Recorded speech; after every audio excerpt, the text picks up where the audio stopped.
Welcome back to the Top 6 show. It's Thursday afternoon, evening. Might be the morning where you are around the world, but hit the like button and subscribe and get the bell notification button hit if you haven't done so already. Loads to talk about on today's show.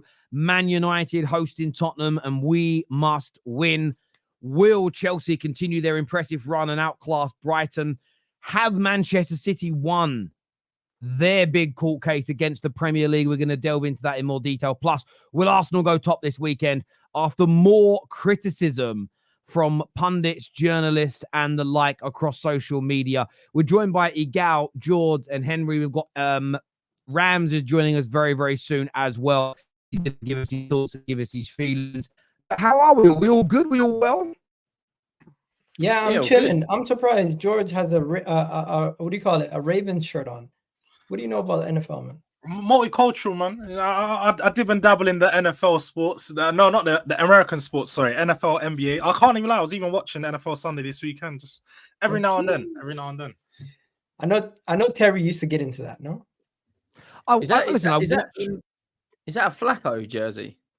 It was Flacco. I don't know. Wasn't he? I don't know who the number is, to be honest. 85. Whoever's 85. Oh.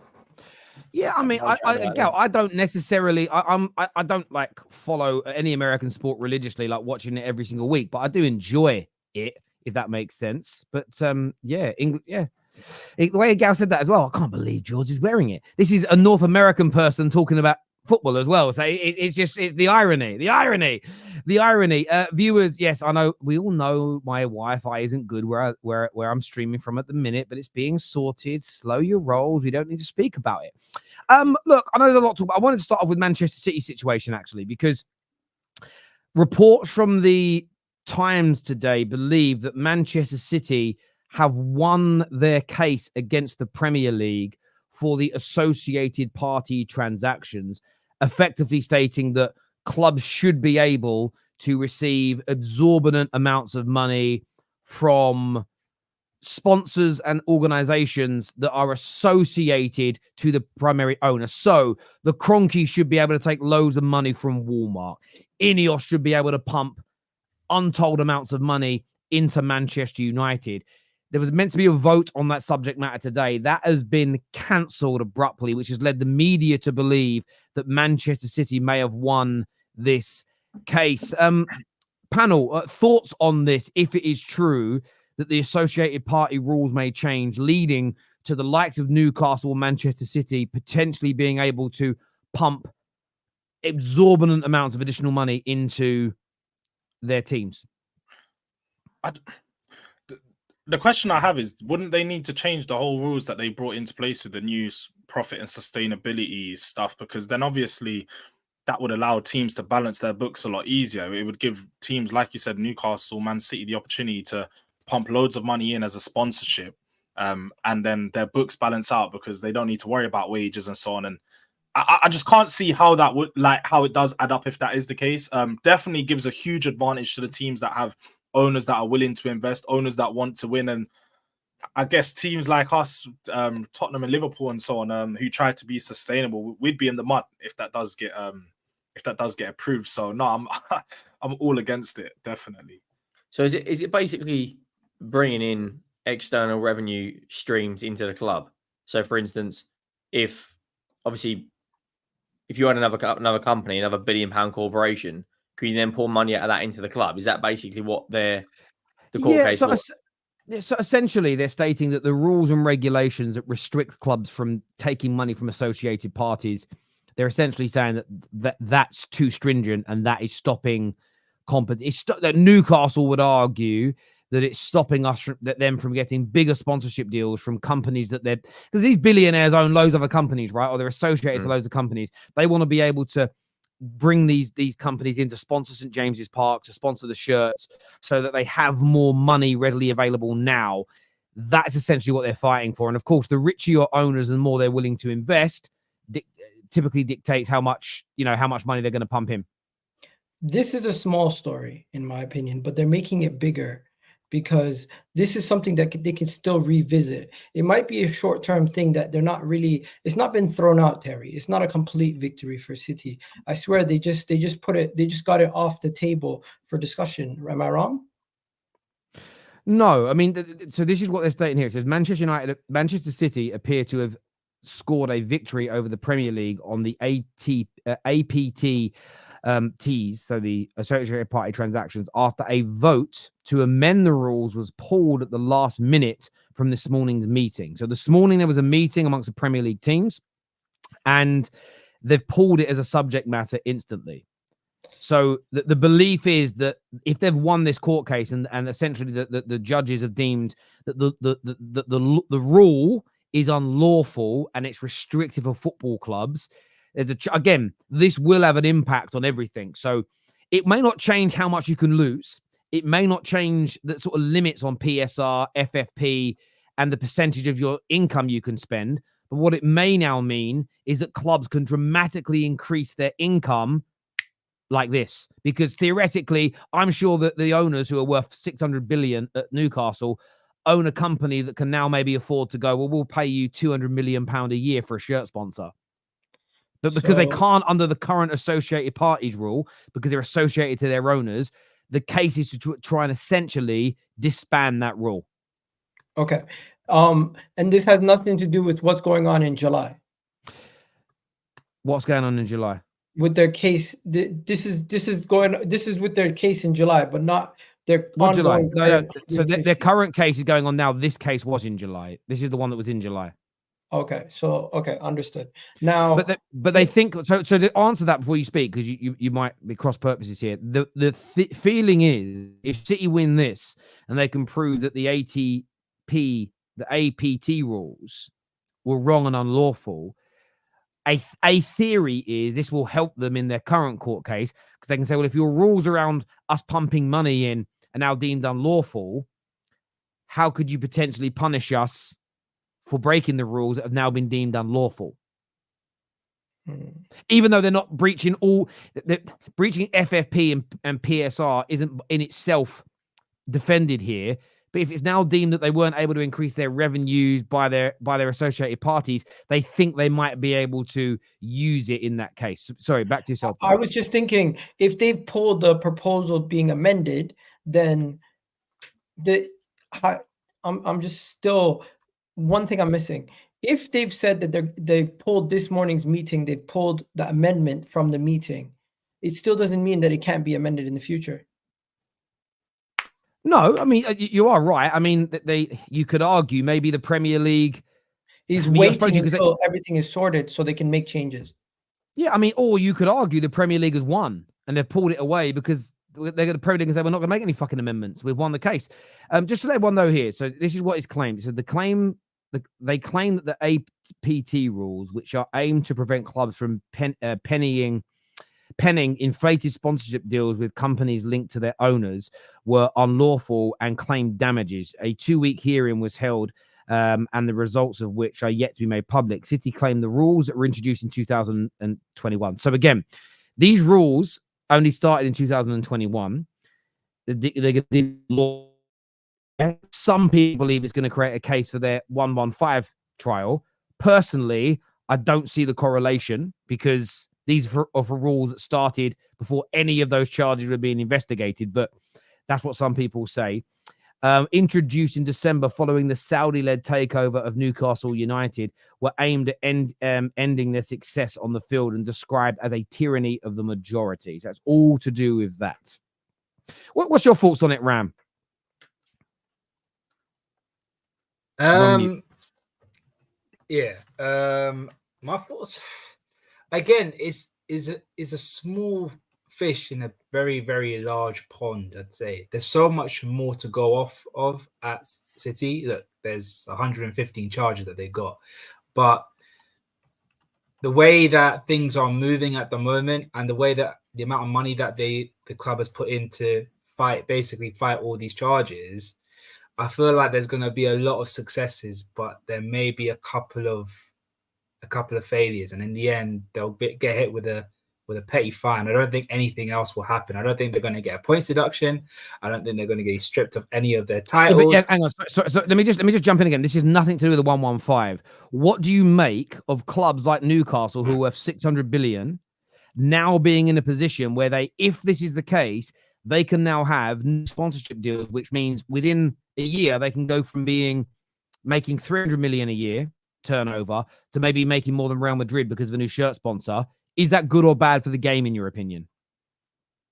Oh, I don't think it's good. I think clubs should build their models in a more sustainable way. I think it's basically going back to what Chelsea and Manchester City did back in 2008 and 2005.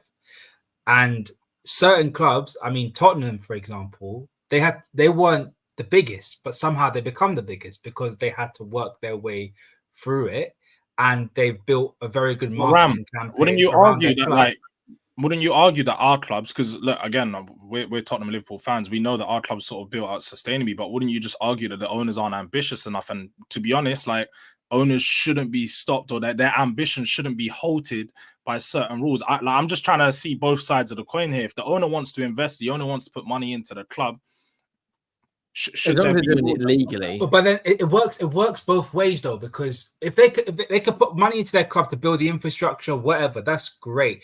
But when it comes to other clubs, like, what about your Brentfords? What about your Brightons, who have been trying to do it in a more sustainable manner, not having billionaire owners, but still trying to compete? You shouldn't be able to get a shirt sponsor that's higher those than kind a of clubs won't club. get there. Those kind of clubs won't be able to go and challenge for Europa or Europa Conference, because clubs like Newcastle will come along and just take that spot already because of the money.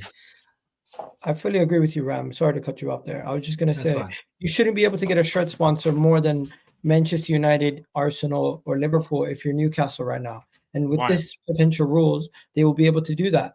And if that's the case, why shouldn't you? If that's the case, no, because it should be relative to what the fair market value is.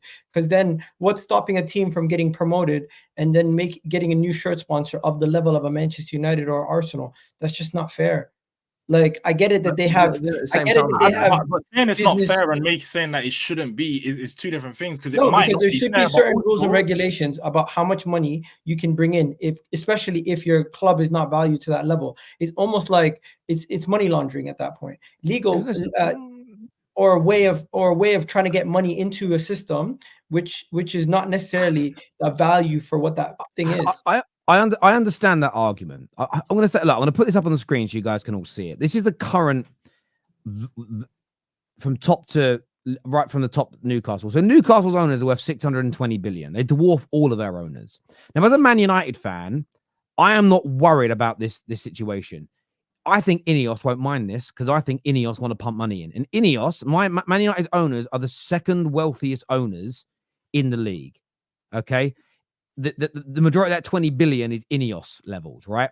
You've got Aston Villa. I think their owners will like this. Man City's owners, they're at 16 billion, will like it.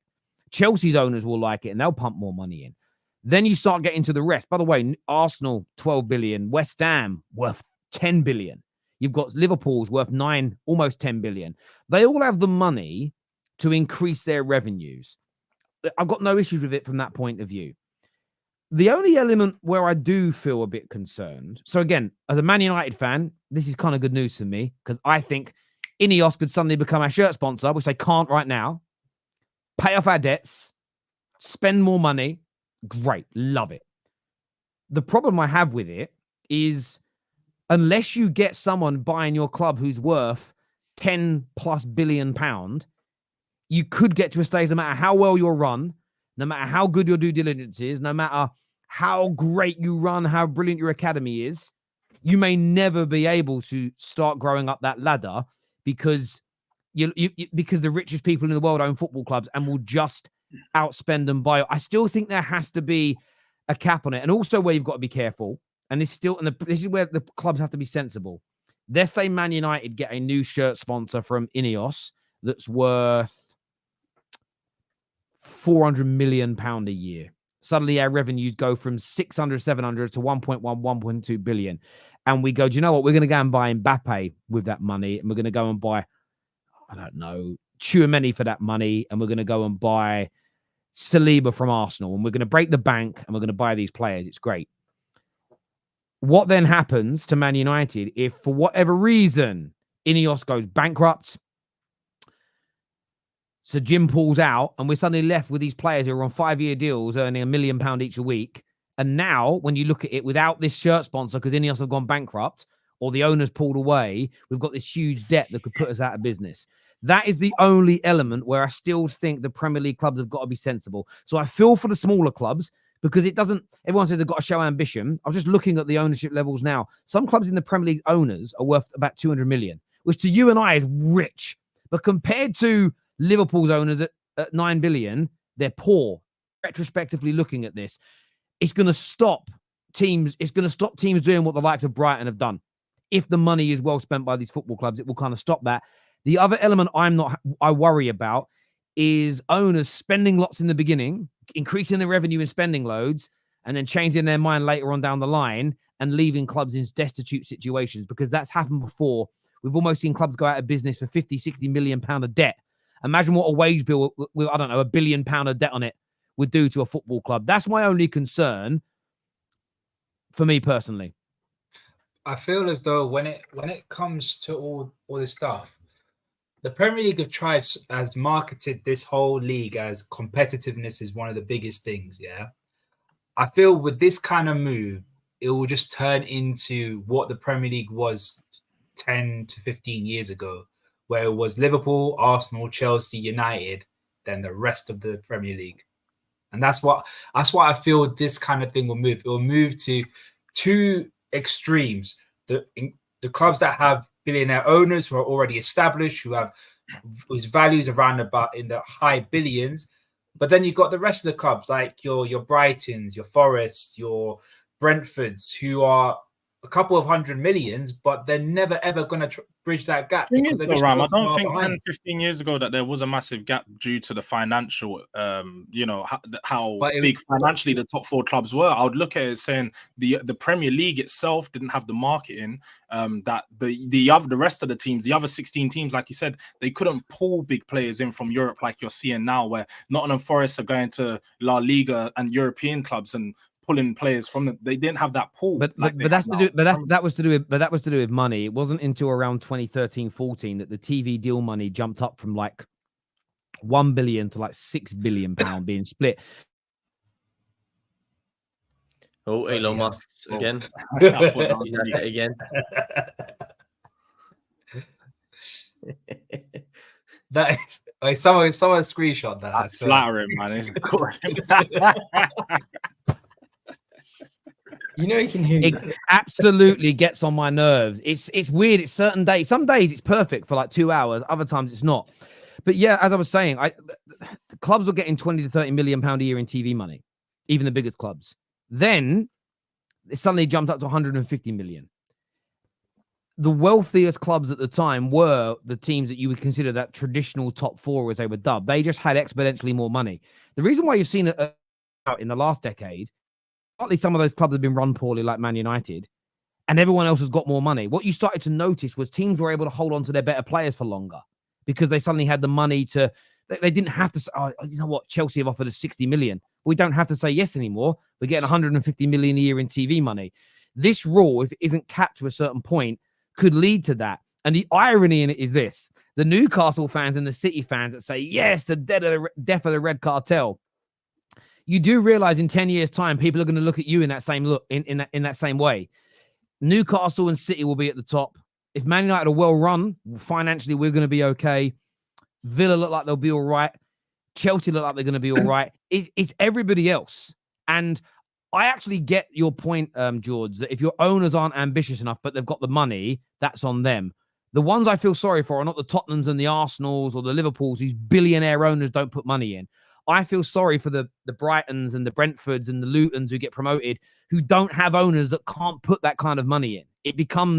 It almost becomes impossible for them to ever get to that level if it's based on your owner's wealth rather than a big percentage being based on your success. So I do see it from their point of view, but if this court case has gone through, I don't see how it's going to be capped. If that rule is considered unlawful, we are going to see uncapped sponsorship deals, and it's going to change everything again. Do you not think the league will essentially be like a failed system in terms of the three that will come up will be the same three that will go back down? It'll be, I mean, at the moment, it's probably the hardest, I would say, is to stay up from a promoted team right now. I know we've seen Brighton's break in. I think it depends on who. I think it depends on who the team is. I think it depends on who they are, how well they're run, and how big they are. So, Leeds United getting promoted, it's easier for them to stay up because they've got a much bigger fan base than it is a Luton. So there's naturally more money, and again, it depends how wealthy their owners are. So there's an element of truth. I think it's all going to come down to how well you're run and how rich your owner is. If these rules come in where spending can become almost uncapped, or it's a percentage of your earnings that theoretically you can just go, well, we'll sponsor. We sponsored the left arm 20 million. We're going to sponsor the right arm 100 million. We're going to sponsor the front of the shorts 30 million, the back of the shorts 50 million, with companies that are all set up by the owner that don't really. That's what I worry about. Is it becomes a mockery? Does that make sense? You know, that would be my worry, that it becomes a mockery. And I just hope that they put practices again. These rich clubs, mine are one of them, but a lot of these rich clubs also have to understand you need to be protected from yourself a little bit. Because you could end up in a situation where huge debts are run up against your club. There's more clubs that would be against this than there is for it. So wouldn't they need to make legislation change? Sorry, say that again. Wouldn't there need to be some change in legislation or some rule, something? Because I know Man City won this case today, but it still doesn't. It still hasn't changed what the current rules are, if I'm not mistaken. Well, I mean, look, if in a court of law they've deemed that the rule is unlawful, it will have to be changed. So they'll have to change it. If the Premier League are told by a court of law that your rules of the game are unlawful, that they'll be forced into changing them.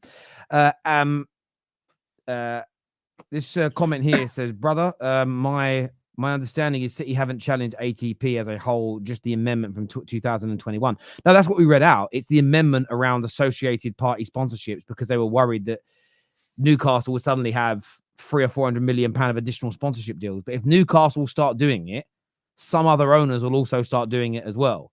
And listen, if it comes in, Man United are going to have, I hope that Ineos do it. If it comes in to keep up with people, I hope that Ineos go, boom, we're going to sponsor the club £500 million a year. I hope that we do it. We have the owners to be able to do it.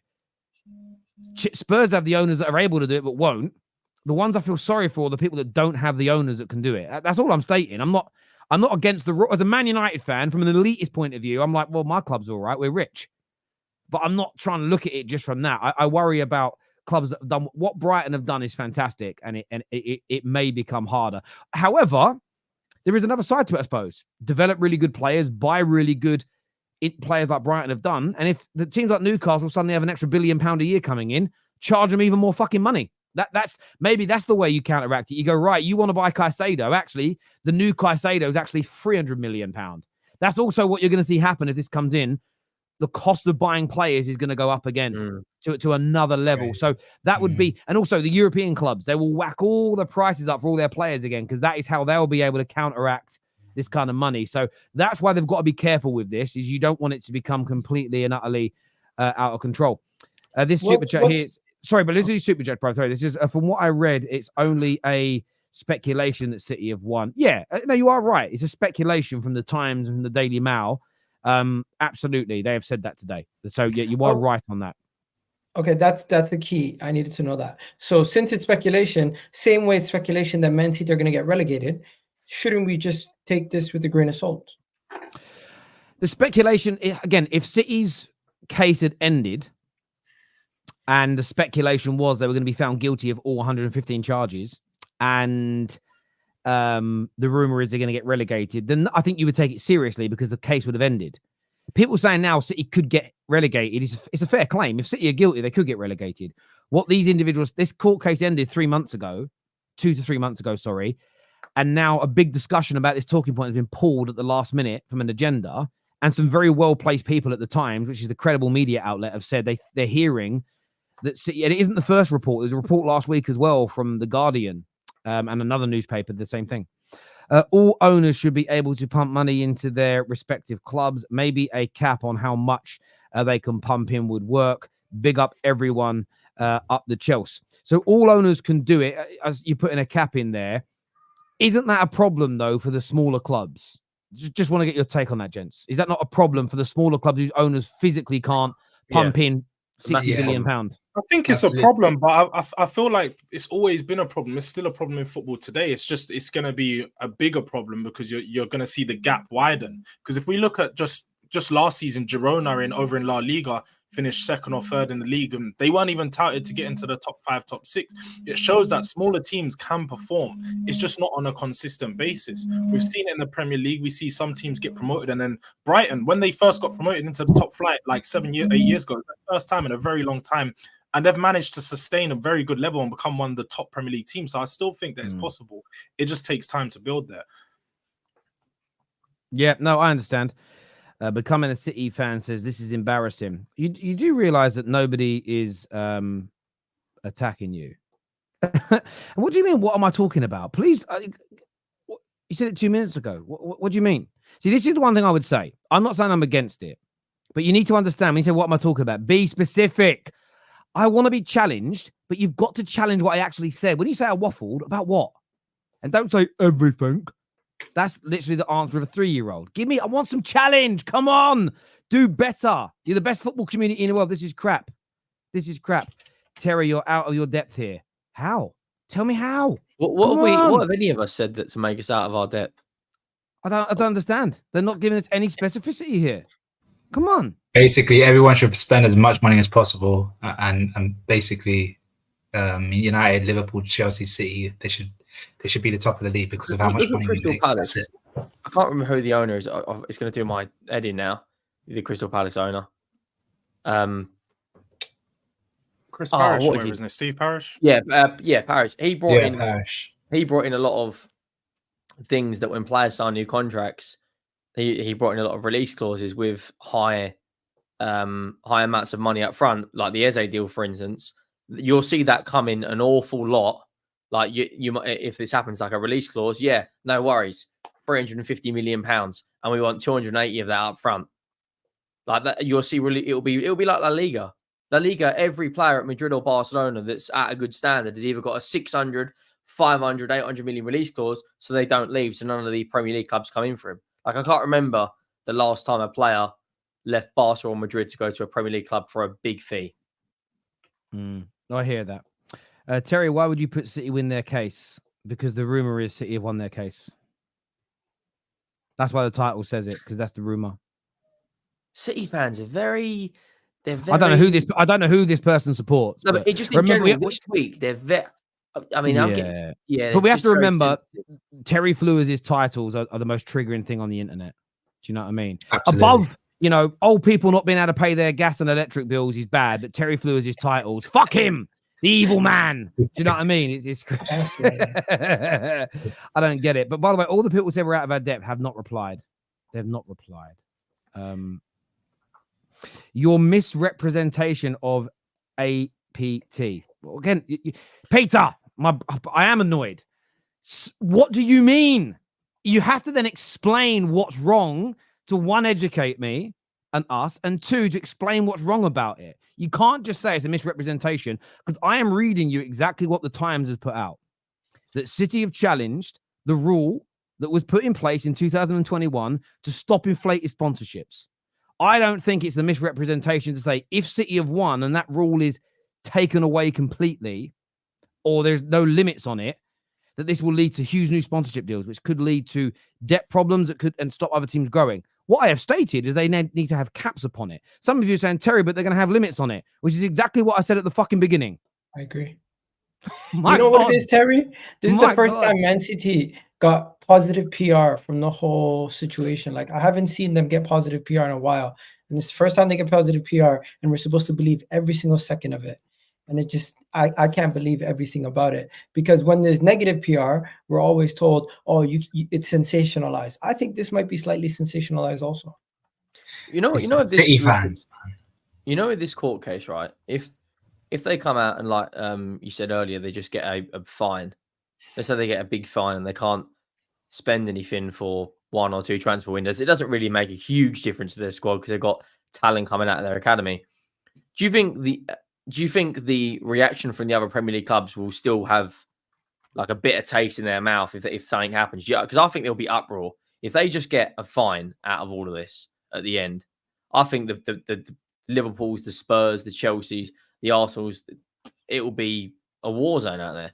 I'll be honest, Emery, I don't think it will be. I think what it will do is give some of the other owners, a bit more pep in their step to the fact that they're probably going to start trying some of the things that City have done over the past years. They've seen that City have got away with it.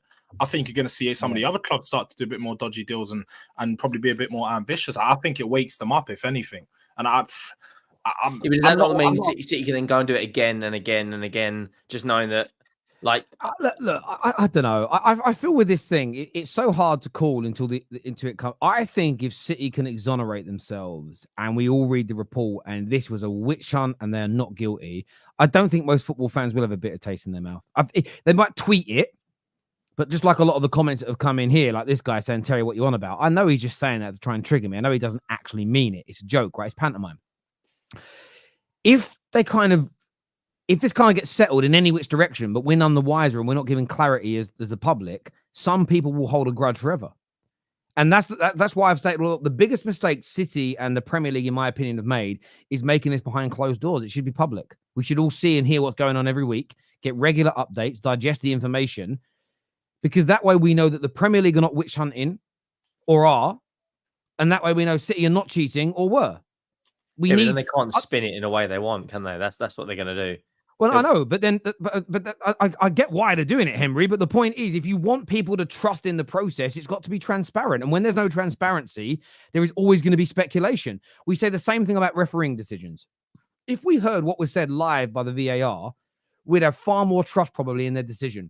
I don't even believe, and I'm not a conspiracy theorist, that the audio we hear hasn't been edited.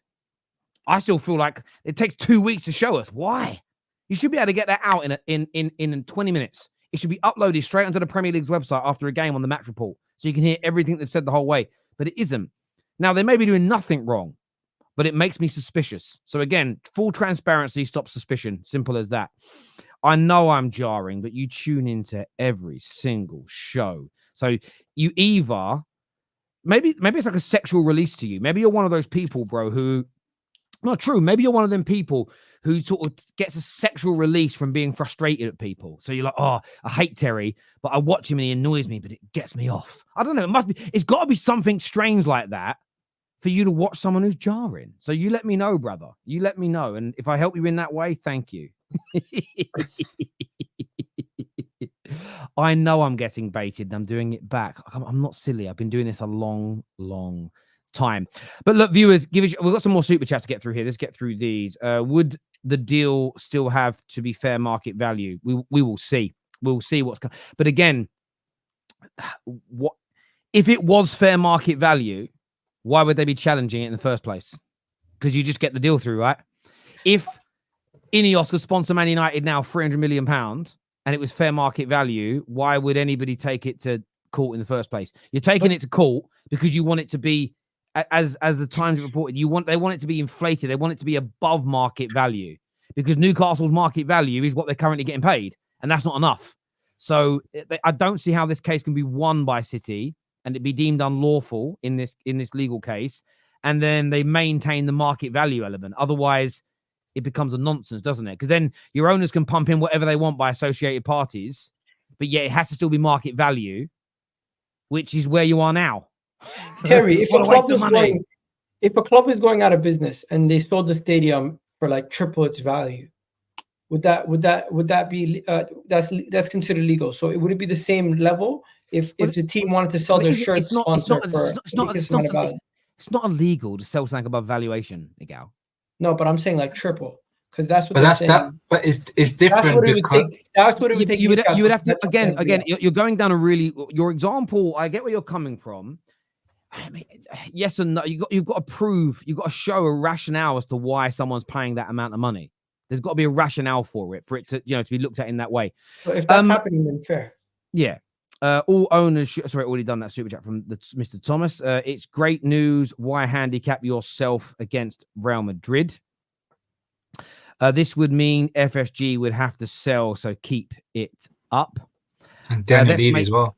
That could also mean you could get relegated. Like, think about it. If Mm. all the rest of the teams in the Premier League get better and you guys stop spending, you could be fucked.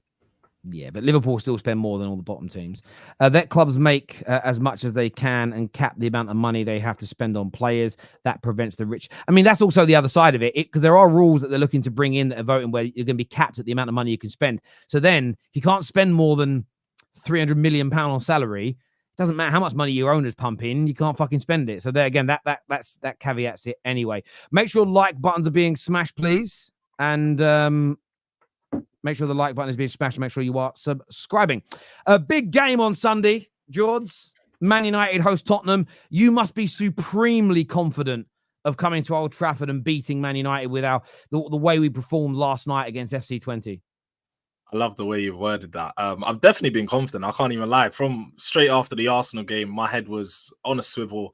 First thing I thought about, I said, Man United in 2 weeks. That's going to make me feel better.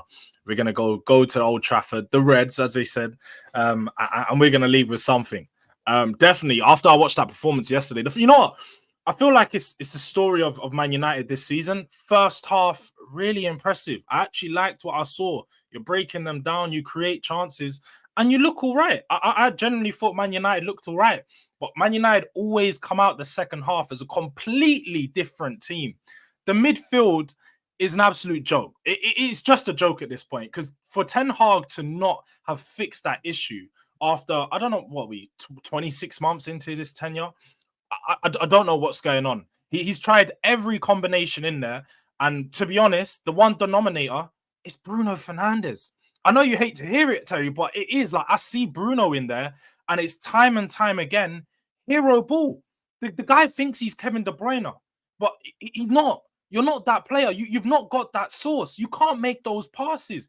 Every time I'm seeing him trying to play the ball over the top, trying to do a long pass, trying to switch it, and it's just failing. It's going wrong, and yeah, man. Like, I looked at the performance yesterday, and I was impressed with Eriksen. I think he's been good in a couple games. Kobe, he tends to maintain a good level, but Manchester United definitely have so many issues on the pitch that I'm feeling confident going into this game. Obviously, Spurs play tonight, so I need to see how my team performs, and I need to build some confidence from this game, because I don't think Karabag are any pushovers, but it's one that I'd expect for us to leave as winners. But Manchester United, man, like, I'm not worried. I just say that I'm really not worried. The attack doesn't. I'm not scared of the attack. I'm not scared of your defense. And I know that you're going to give us chances. Ram, I'm going to come to you in a second. I want to say this about Bruno. Bruno Fernandes should be dropped from the team right now. I absolutely concur that he has not been performing. What I reject, though, is that he is the one common denominator, because when he's missed games or been on the bench for games, we've had exactly the same issues. And Man United have gone through this for 11 years.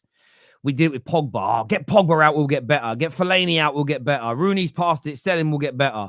We've done this to so many people. Bruno isn't the problem. He is in bad form right now, and he shouldn't be starting games. That I concur with. But the issue in our midfield is the manager doesn't have the right structure. So Eriksen has been really good in the last few games. He made a mistake towards the goal, granted, but one mistake I don't think undoes. The same as scoring a screamer doesn't mask a stinker of a performance. One mistake from a midfielder doesn't undo all the good things somebody did in the game. He looked better against Crystal Palace. Barnsley. We looked better for large parts against Southampton, because what the manager did in those games, he made us compact in and out of possession, which meant there's players next to Eriksen, so you don't have to worry about his lack of physicality, which, by the way, he's never had. He's never been a player that can run fast, powerful. You've got to put him in the right system. But then what our manager does is you go into the game against FC20, and suddenly it's open warfare. Ugarte's all exposed by himself. Bruno's over there. Eriksen's there. So different from the Palace game. That, for me, is a managerial instruction. Without a shadow of a doubt, the manager is instructing him to do something different. So suddenly then we go from Crystal Palace away as a hard game. And we all know it's a hard game. We dominated the ball. We had the majority of the chances, and we should have absolutely slapped them. They had a couple of opportunities late themselves, but we should have slapped them. Finishing let us down. If we structure that way for every game we play, yesterday's 1-1 doesn't happen. FC20, people go, we need better players. We do. But FC20 had Ricky Van fucking Warswinkle playing for them. FC20 don't have better players than Man United. Southampton don't have better players collectively. Brighton don't have out-and-out better players than us in every single position. Fulham don't. Last season, Burnley don't. Sheffield United don't. Forget the big-name teams. We get outclassed in the midfield because of our structure by nearly everybody. And you know, Europe, 1 win in our last 9 European games. Some of those games, by the way, Bruno played in. Some of them he didn't. Some of them Casemiro played in. Some of them Casemiro didn't. Some of them Ugarte's had in. Well, one he's been in. Some he hasn't. Mainu's played in some he hasn't. It's not about individuals. It is about the structure of this team. And you guys should feel confident. If you get the Man United performance against Palace with some finishing, we can beat you. There's no doubt. We have the ability to. But if you guys are lucky enough to get the first half against Southampton, the Liverpool game, the second half against FC20 as examples, you are battering us. The thing is, Terry, through us. And we have no idea as Man United fans, because of our manager, what team's turning up. We are so inconsistent. That's the only consistency. But that's what for you. It's mad. Time in and time out against Spurs. And that's the one thing that worries me, is whenever we play you and you get a result, it's always when Man United are in horrible form. You guys are on a run of game where you always literally draw, lost, draw. And it's one of those games where Ten Hag needs a big performance against Spurs. He needs to turn up. And then somehow, some way, you know, United get a point, or they beat us 2 seasons ago. Last year, they didn't get it. But it happens. Like, Man United have these performances. And the fact that you're at home, it gives you that you know, that little leeway. But no, you are right. The structure and everything's a mess. And I definitely think we can take advantage of that. And we can kill you guys. But if you take your chances... Sorry. Before I go to the rest of the panel, I'm going to say this, and I do hope my internet cuts out when I'm saying this, but in my heart of hearts, I want to lose against Tottenham. Oh. And I say that because I've been for like ages. And the reason I say it is this. When I say that, I feel dirty. When I say that, it cracks my soul. It's like hearing my children cry. It hurts me. I don't like it. The problem is, my belief is this. Now, first of all, other United fans are hearing go, you should never want your team to lose. And as a general rule, I get it and understand it. And I remember Lies saying this on the terrace 2 or 3 years ago, and he got cooked for it. And I didn't agree with him. I was like, no, you can't want your team to lose. But we beat Spurs. And it prolonged the inevitable, and it kept Ollie here a few more weeks, which led to more embarrassing results and problems. In reality, I don't want Man United to lose football matches. But I don't believe Ten Hag is going to turn us around and ever make us a consistent team in the league. I don't believe he's going to do that. So therefore, playing well against Tottenham and beating them, even worse than that, playing averagely and nicking it, is not a good thing for Man United. Now, if you believe that Ten Hag can turn this around, I understand thoroughly why you have a different view and a different opinion. But I just think the body of work is there. I think the evidence is there.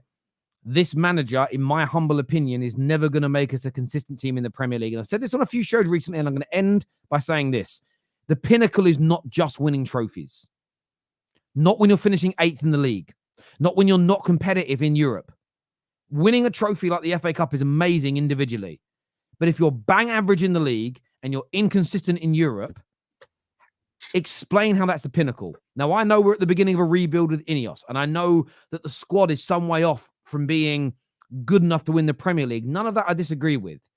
But we have been consistently under Ten Hag, because of his structure, outplayed and outclassed by relegation fodder and bang average minnows in Europe for the best part of 18 months to 2 years. And I don't see any evidence or any examples of a manager with the experience he has, the length of time in the job, the investment he has been given, and with the quality of players that he possesses, ever be this inconsistent and turn it round. So I throw this out there now to anyone kicking off at me for saying, I just want him gone. If losing gets us that, it's great. Show me the example of a manager with his experience at a club the size of Man United, who's had this much time with the quality of personnel that he's got, who has been this inconsistent across every competition, and has turned it around and made their team serial title challengers and winners, Champions League winners, or at least challengers. Show me the litany of examples where this has happened, and I will get on board with you. If you can't do it, you are deluding yourself. Terry, I don't think this is the game that's going to get him sacked. They're going to view Tottenham as a worthy adversary or a team that has some quality. If you were even Aston Villa, I think it would have to be a Brentford battering for them to be like, open their eyes. I think it would have to be, as Staffy was putting in the group chat, Bodo Glimt doing a job on you guys before they say something crazy. I think highly likely. The way that they've backed Ten Hag in the summer, I don't know if they're going to twist that quickly. But that's just me looking from the outside looking in. This game specifically, though, going into it, Tottenham haven't been playing that well either. Like, let's be honest, they beat Brentford, but they haven't been playing that great either. I do think both of your sides are very susceptible to counters, very susceptible to conceding many goals. And away from home, Tottenham only picked up 1 point. Can you just expand on how Tottenham haven't been playing good? Because if you watched up, the performances haven't been bad at all. So what do you mean? Yeah, your performances haven't been bad, but you guys have had all the ball, have been walking around the goalpost the whole time, but couldn't score versus Newcastle to get you guys a winner. Couldn't score versus Arsenal to get you guys a winner. And Brentford, let's be honest, you put them away 3-1, but it was a closer game. You told me yourself that you watched the highlights that game. It was not close game. I didn't watch the full game. It was not a close game. Let's be honest. Let's be honest. James Maddison scores at the end. It was a closer game than the 3-1. You guys battered them in possession. No, Egal. I'm sorry. I'm not going to let you finish there. You cannot sit there and say you didn't. But you also battered Newcastle. I'm thinking teams with more quality. 1 second. Teams with more quality can punish you. And I think this game has draw written all over it. I think it's going to be a high-scoring draw. I think it's going to be both of you guys scoring out the gates. And then later on in the game, it gets cagey, and the team that's leading is going to try to play defensive, and they're going to get hit, and it's going to end up similar to what happened with Arsenal Man City over the weekend, where it ends up one team trying to go for the winner, the other team just trying to hold on. And I don't think either of you have the quality to shut out the games if you need it to go your way.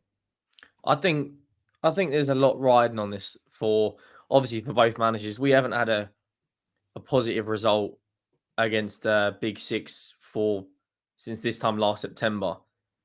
And what Jords was saying earlier about whenever we're playing Man United at their absolute worst, they somehow pull a result out. Every time Ten Hag's career is on the line, someone saves him, whether it's Scott McTominay, whether it's Rashford, someone will pull a rabbit out of the hat for that guy to keep him in the job for one more month. And I think if he beats us, I look at the fixtures and the run of games he's got, they're not horrendous for us. If we get a comfortable performance tonight, which isn't an easy task, I think we will go and beat Man United at Old Trafford, because I think if we get a goal early, they've got to come out against us, and we just dominate them with pace. Hang on. What do you mean we? You support Arsenal? Oh yeah. Well, apparently I'm Harry Talks Liverpool now. Because I was giving Liverpool some praise. Apparently I'm Harry Talks Liverpool, but I think with tonight, I think Ange will heavily rotate. I think you'll see Bergvall start. I think Mikey Moore will get some minutes. I think Lancashire will come off the bench and get some minutes. I don't think you'll see Romero in the back four. I think it will be Van der Ven and Giroud in. Suspended. Oh yeah, of course he is. Back yeah, from so 2 years ago, Champions League, crazy man. I think you might see 4 or 5 changes, but we need to get off. Why is he suspended? Yellow cards. He got a red card against AC Milan. In the knockout rounds, yeah. Yeah, obviously it's your wafer, isn't it? So it carries over. But I think he'll heavily rotate tonight. We need to get off to a good start. Lazio had a good result last night. I think they won 3 or 4-0. And this, Ange just come out and in his press conference and said, the Europa League, we want to win it. He's the first manager I will put out in a long, long time to say the objective is to win the competition, not to compete. The amount Conte said compete, Jose said compete. If he's coming out and saying he wants to win it, then play a strong enough team to get a result every single Europa League game.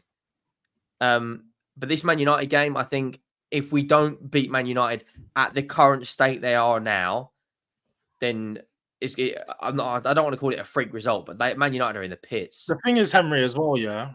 I think the last big team that we beat is Man United. It was a 2-0 win, weren't it? Yeah, pretty much. And they had chances that first half as well. And that's the thing. I feel like this is a game where I look at Ange, I look at Spurs, I look at the team, and I say, you need this just as much as Man United do, because we need to beat a big team. The performances haven't been good against the big. Well, the performances have been all right, but we've not been putting the bigger teams away. They've not put the big games. On the line. 100%. But I feel you guys are completely missing out how susceptible you guys are defensively. I think you guys are really missing that out. We could talk about how bad Man United are. We all know how bad Man United are. They lost to flipping FC 20. We know that. We drew. Sorry, drew. But Tottenham, like, you guys haven't been playing that great. I think Brentford, you played okay. But let's be honest. Let's be honest. Let's say you don't watch the game and keep it stepping around. You're not going to do an Egal. Let's be honest. Vicario was a lucky boy. You watched the highlights and you saw that. Do not try it. Let me finish, bro. Let me finish. Vicario was lucky to see the pitch. And let's be honest, you're playing a Brentford team that, honestly, at home you should be beating comfortably. Like, the team that if you're Tottenham who's looking to try and challenge for the Champions League places and try and win the trophies at Europa League and stuff, you should be beating teams at Brentford. But you guys haven't been that great this season. I've seen so many times where your guys' defenses have been so susceptible. All right, Ram, this is where you're. And United, I'm gonna have the players that United have can honestly hurt you. It works both ways. No, you're right. I don't know where the test is, but I think we acknowledge the threat that Man United bring. As I said, I think they have very good first halves, and I think they've got some good players where if they put the chances away, similar to Spurs, they'd be a high goal scoring team. But the problem is they don't put the chances away. But when you sit there and say that Spurs have been very susceptible defensively, it's not true. Because if you actually look at the stats and you look at the underlying metrics, Tottenham have been one of the better teams defensively this season. We don't concede that many shots on target. We don't concede that many clear-cut chances. The point is that when we do concede a chance, it does tend to be one that a team finishes from, where they score. And that's where it happens, is Tottenham do break down and we have mistakes. But where you say we're susceptible, I'd look at your defense and say that's a team that's susceptible to attack. That's a team. Yeah, we have the best defense in the league. This season, when you've watched the performances, have you not seen your defense get broken through time and time again? Nope. I saw Ipswich have chances. You can see a lot of chances against Bournemouth. Through set pieces from our set pieces, where you get counted, where everyone gets counted. And that's exactly what happened. And that's exactly how we've conceded chances and goals this season, is from set pieces on our own end, and we got countered. And then in the transition, when we're flooding 9 or 10 into their bottom, and don't forget you suck at defending set pieces as well. Transition. On it, and let's be honest here. One of Man United's best assets to scoring is Matthias de Ligt. He's very good in the air, and you guys suck at set pieces. You honestly suck. Yeah. So what makes it say that I agree. Do you know what I say? Last season, you can see that the club, like, I've been very critical on the manager, but one thing I will say is you can see that they are trying to work on that. And the only game we've conceded a set piece in was the Arsenal game, which, when you've got a defender like Gabriel, who's got 16 Premier League goals now, should have had 2 against City. 17. He's an aerial threat. In the Newcastle game, we defended relatively well from corners. In the opening day of the season, it's been more down to it's not where my critics of Ange is. One of the substitutions, I feel like at times the substitutions are hugely questionable, like the Arsenal game. Timo Werner for Maddison, that did my brain in, right? That did my absolute brain. I know Maddison hasn't been poor, but it's not a like for like change anyway. And it's some of the tactics in certain games. But on this Man United game, Terry, are you honestly telling me you want your team to lose? Because that, for me, is wild. Like, as much as I've got a dislike Ange Postecoglou, I don't want Tottenham to lose a game. I don't think it's wild. He wants Ten Hag out, and he wants him out as quick as possible. Yeah, but you probably were there under Conte. So I've definitely said in the past, I'd never want my team to lose. But I've reflected on saying that. And I've changed my mind. And what I'm saying is it feels like a double-edged sword. I don't want to lose. I want to win, but I want to progress and I want to be successful. And I don't believe this manager is going to be able to deliver that for us. So therefore, I feel like winning is just papering over the cracks. It's taking a paracetamol when I've got a brain tumor. I need the tumor to be cut out. I can get rid of the headache, but I'm not getting rid of the of a big problem that's there. Not that I think Ten Hag is the only problem at the club. There's still loads that needs to be fixed. So it's a horrible feeling to have, where I want Man United to win and be successful. I want us to fulfill our potential. I want to get back to the pinnacle. But I believe a big stumbling block is this manager. And therefore, I feel as though if we win this game and he stays, but then in 3 weeks we're back to the inconsistencies again, the win becomes very irrelevant. Now, what I hope, Henry, is that I'm wrong. And I hope we win.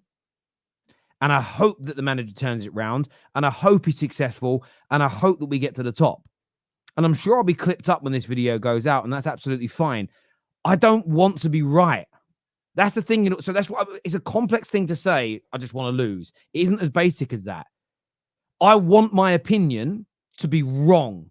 I want my opinion that Ten Hag can't turn this around to be wrong. And I want to win every game for the rest of the season. I want to win every trophy that we're in. I don't have a vendetta against him where I want him to foul so I'm right. But I just don't think he's going to get us over the line, and it's horrible. And normally when I go into these games, of course I want to win. And in the moment, if we were to do it, I'd probably celebrate the goals. I'd probably go, yes. But then there'd be this daunting, sobering moment of, is this the turning point, really? How many times have I felt, is this the turning point? So I understand for a lot of people, it's a wild statement to make if you don't listen to the context. And there are some Man United fans out there, and I respect them dearly, that will say, no matter the circumstance, you could never want your team to lose. I absolutely understand that some people have that view. I just think in the medium to long term, it could be better for Man United, personally. But look, everyone is entitled to their opinion on that. I think the one thing I'd say to those Man United fans who would kick off with me is, I think the end result, we both want the same thing, and that's Man United to get back to the very top, back to the very pinnacle. How we get there, I don't think we necessarily need to spend too much time arguing about. But that's just my opinion. But yeah, so it's a horrible feeling. I feel dirty saying it though. Sorry, mate. But Henry, when you play in the Europa the following week and then the league, Porto away, followed by Villa away. And no, see, Henry, and this is where, as a rival fan, let me not lie, like I'd be fuming if we lost to this Man United team on the weekend. But then after the dust settles, I'm gonna sit down. I'm gonna be like, oh, we've brought Ten Hag another 3 months. I think we're winning in the long run. You know what I mean? Like, yo, Jords, think about the bigger picture, bro. Think about the bigger picture, man. You're shameless, man. You got to invest. You got to invest in the thing is with this is where you have to sometimes look at a rival's reaction. So I remember years back when social media first started, Kenny Dalglish was at Liverpool, and we had a hashtag trending. United fans did after most games. It was like it wasn't Dalglish in, it was keep King Kenny, I think was what the hashtag was, something along those lines. And it's because we knew that as long as Kenny Dalglish stayed at Liverpool, they were only going to get to a certain level. They were never going to be a threat with him as their manager at the time. Didn't matter who they bought, no matter how good their players were, he was just he was a very good manager in his early days, but he was past his sell-by date.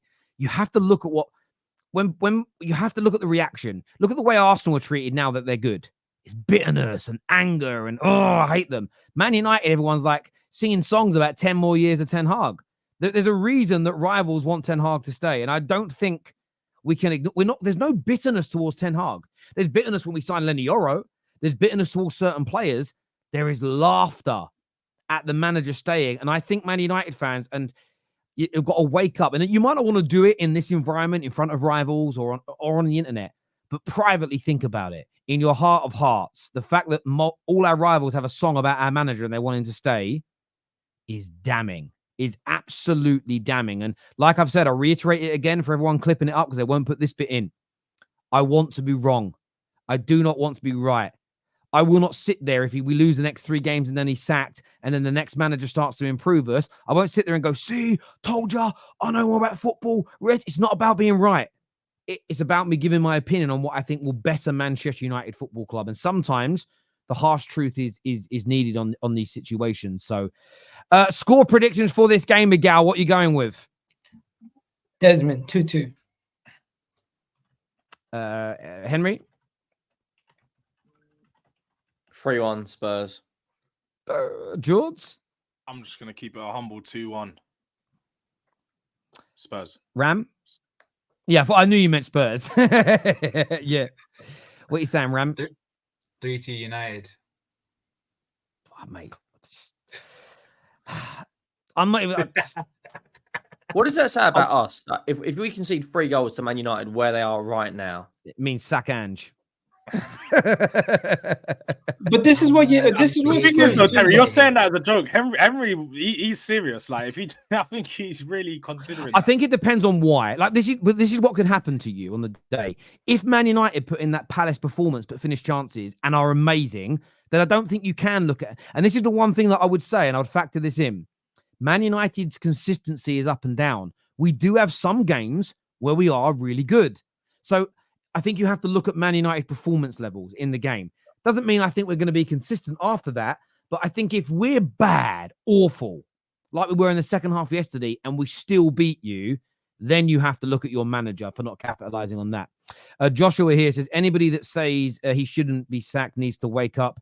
Ollie's last year, though, in his last season, 8 games, 4 wins, 1 draw, 3 losses, 14 goals, 8 conceded. Ten Hag's 8 games, 4 wins, 2 draws, 2 losses, 15 goals, 7 conceded. It's inevitable. And equally, you've got to look at the stories that have come out in the last few weeks from really credible journalists talking about the pressure the owners are putting on him for performances, not even wins, performances.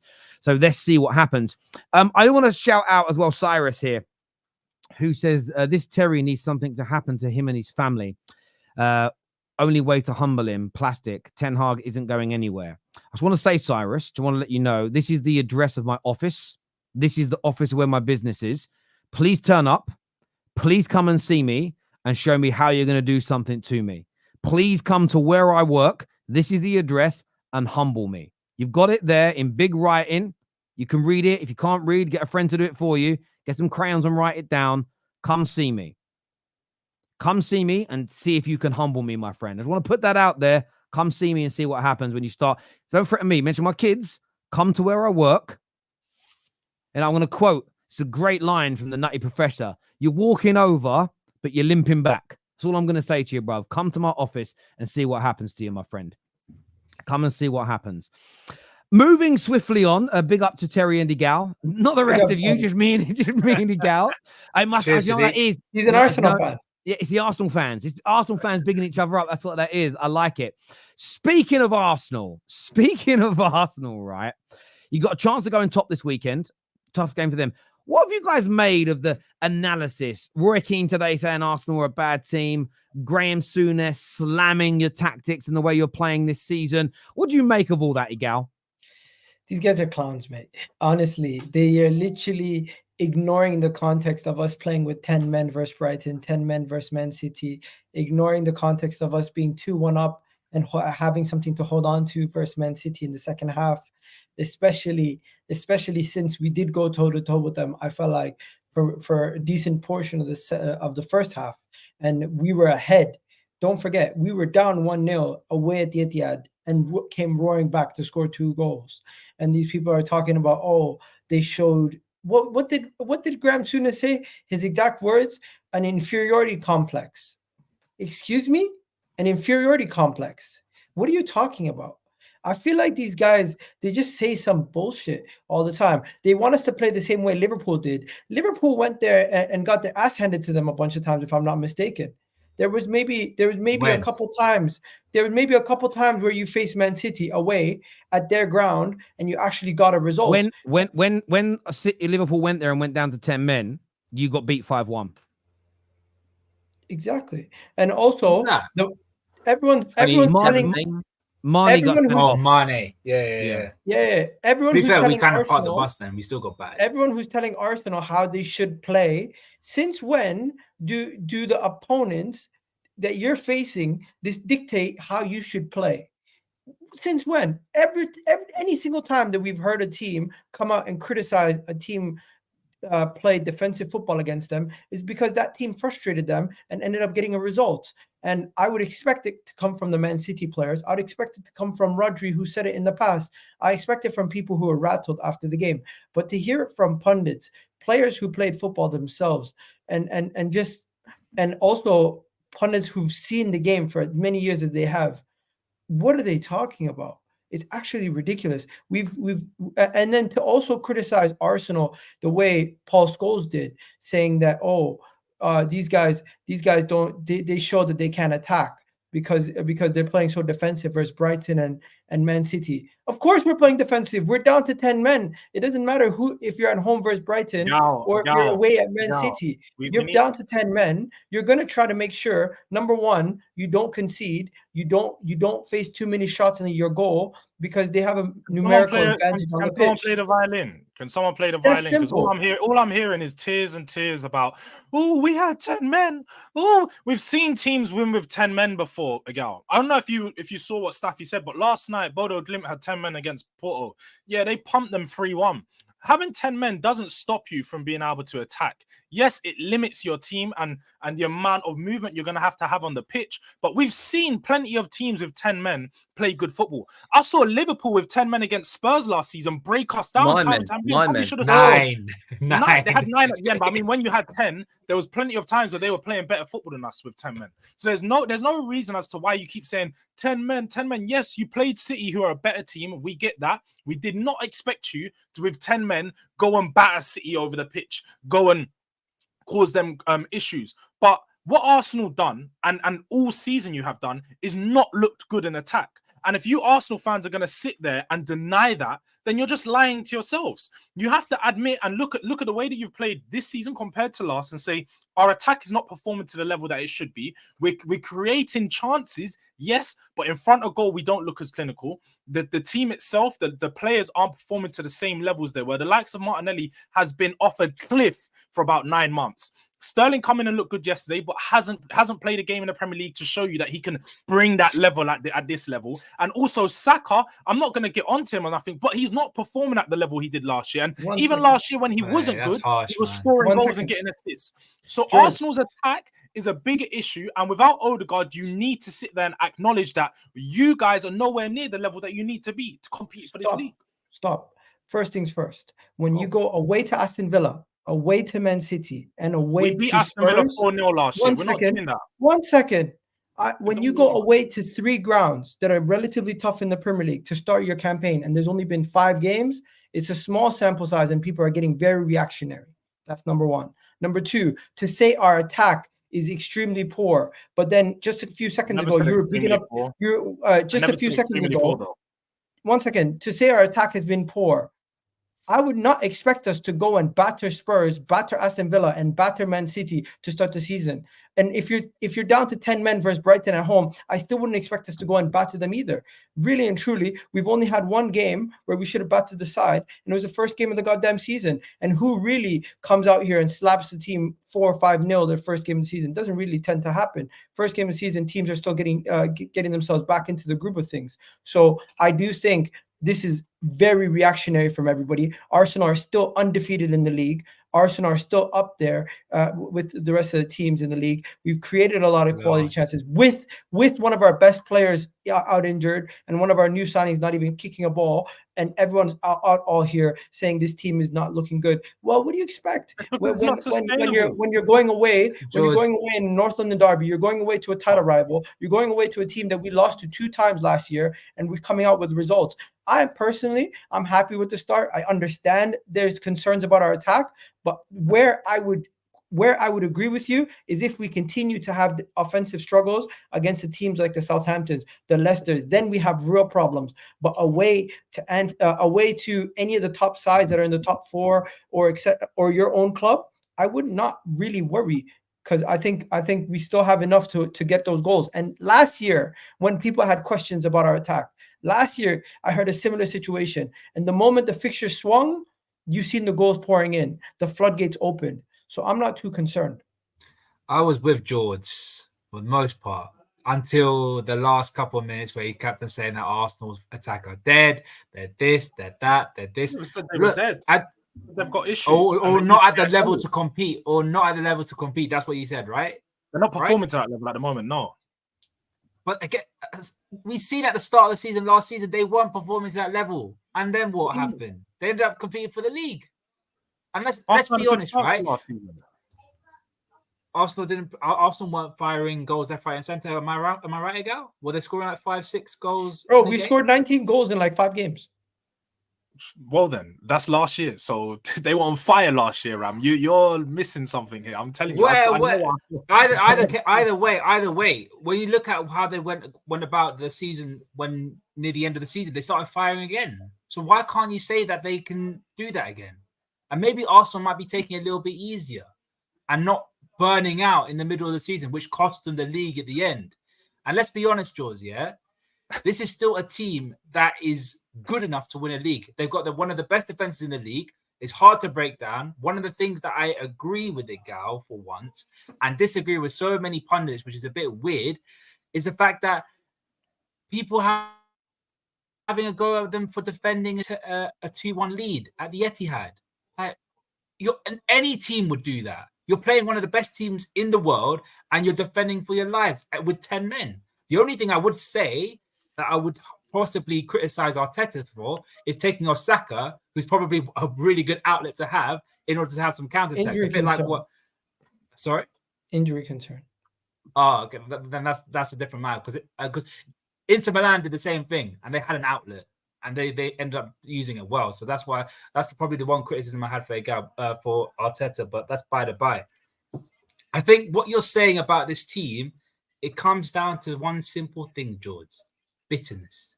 You're a very, very bitter man because of the fact that your club is in the mud and Arsenal are. I'll be honest, Ram. I don't think you said anything noteworthy because you're sitting there. What you're saying is, you guys are saying Arsenal. Maybe they're not playing that great. George, sorry to interrupt you. Can I just let Ram finish that last statement, then I'll come back to you. I just want to hear what you said about you being bitter. I was enjoying that. Sorry, I'll come back to you in a second, brother. It's facts, though. It's facts.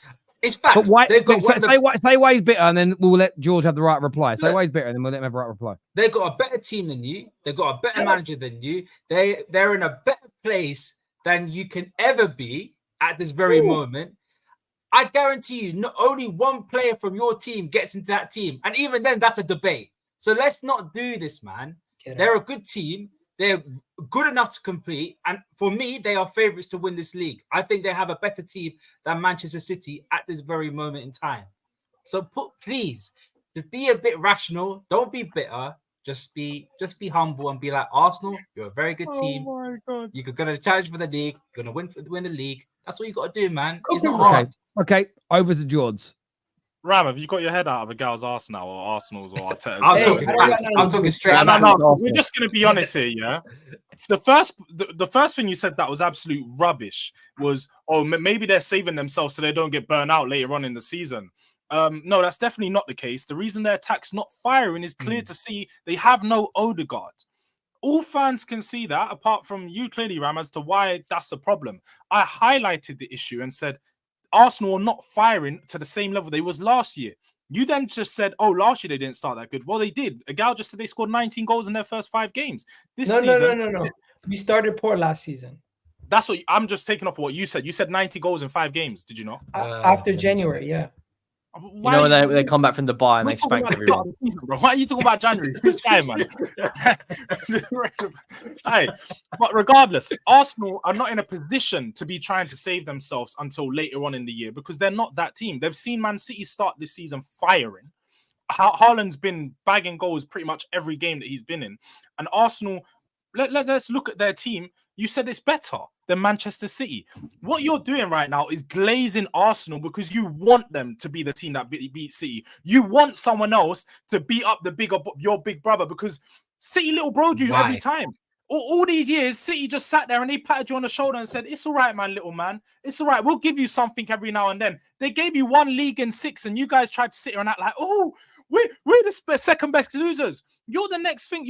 Arsenal are literally the next Liverpool. You told me that Tottenham. I'm bitter because Tottenham will never be where Arsenal is. I'm sorry. We've finished second and I don't even care because finishing second is not an achievement. No one talks about it. This Arsenal team hasn't achieved anything for me to be bitter. If they go and win a trophy this season, maybe I will be bitter. But when I look at my team and I say my team can compete, my team goes and win a Europa League this season, and we've done more than what Arteta and what Arsenal have done in their whole history in Europe. So what are we doing here? My team. We have better odds of winning the league than you do winning the Europa League. Bitter about Arsenal. I've acknowledged that Arsenal are a better team than us this year. They're expected to finish above us. Their defense is good. But what I spoke about quite clearly and what I highlighted was the attacking issues, because that's where they're finding their problems this year. Arsenal have been, I don't know if you saw the stat, they've conceded one of the most shots on goal in line with the relegation fodder than any other team in the Premier League. Context. No, let's not do this. Add context to it. No, don't be disingenuous, Jords. Add context to it. Context. They played with 10 men against City, and City had about 35 shots in one game against them. Yeah, that's the context that you need. Outside of that, there's no other context, because Aston Villa, there's no excuse. Because you go away to Aston Villa's ground, Villa Park, is not an away stadium you're scared of. As I said, Tottenham beat them 4-0 last year. And then you look at Tottenham's ground, you said you beat us, but we still, again, pumped you all over the pitch. Tottenham should have won that game if we actually had good finishers. There's been time and time again this season, the reason you've got through games is because you've lent on your defense. But if other teams' attacks were better, you'd have been put away. Okay. Stop right there. Number one. If you have a strength and you're going to lean on it, there's no problem with that, right? So the issue these people have that are criticizing Arsenal is that we're playing defensive football and we're not going out and attacking. I don't have an issue with that. In a situation, Mourinho, I know all about defensive football. So you're not gonna come and tell me like you guys are defensive specialists. I've had those managers, bro. We're not gonna do this now. Like Arteta. And listen, the difference is when you guys were attacking, when you had chances, you had Son and Kane who were probably finishing them off with 1 or 2 chances a game. And you played this type of football. I seen you go away to City, get battered by 25 shots to like 4 and still win the game. So I don't get why the criticism coming from you. And when you talk about our attack, bro, of course, I agree. Without Odegaard, we're going to have to find solutions. But it's only been 2 games. And one of those games, we went away to Tottenham, we won, away to City, and we drew.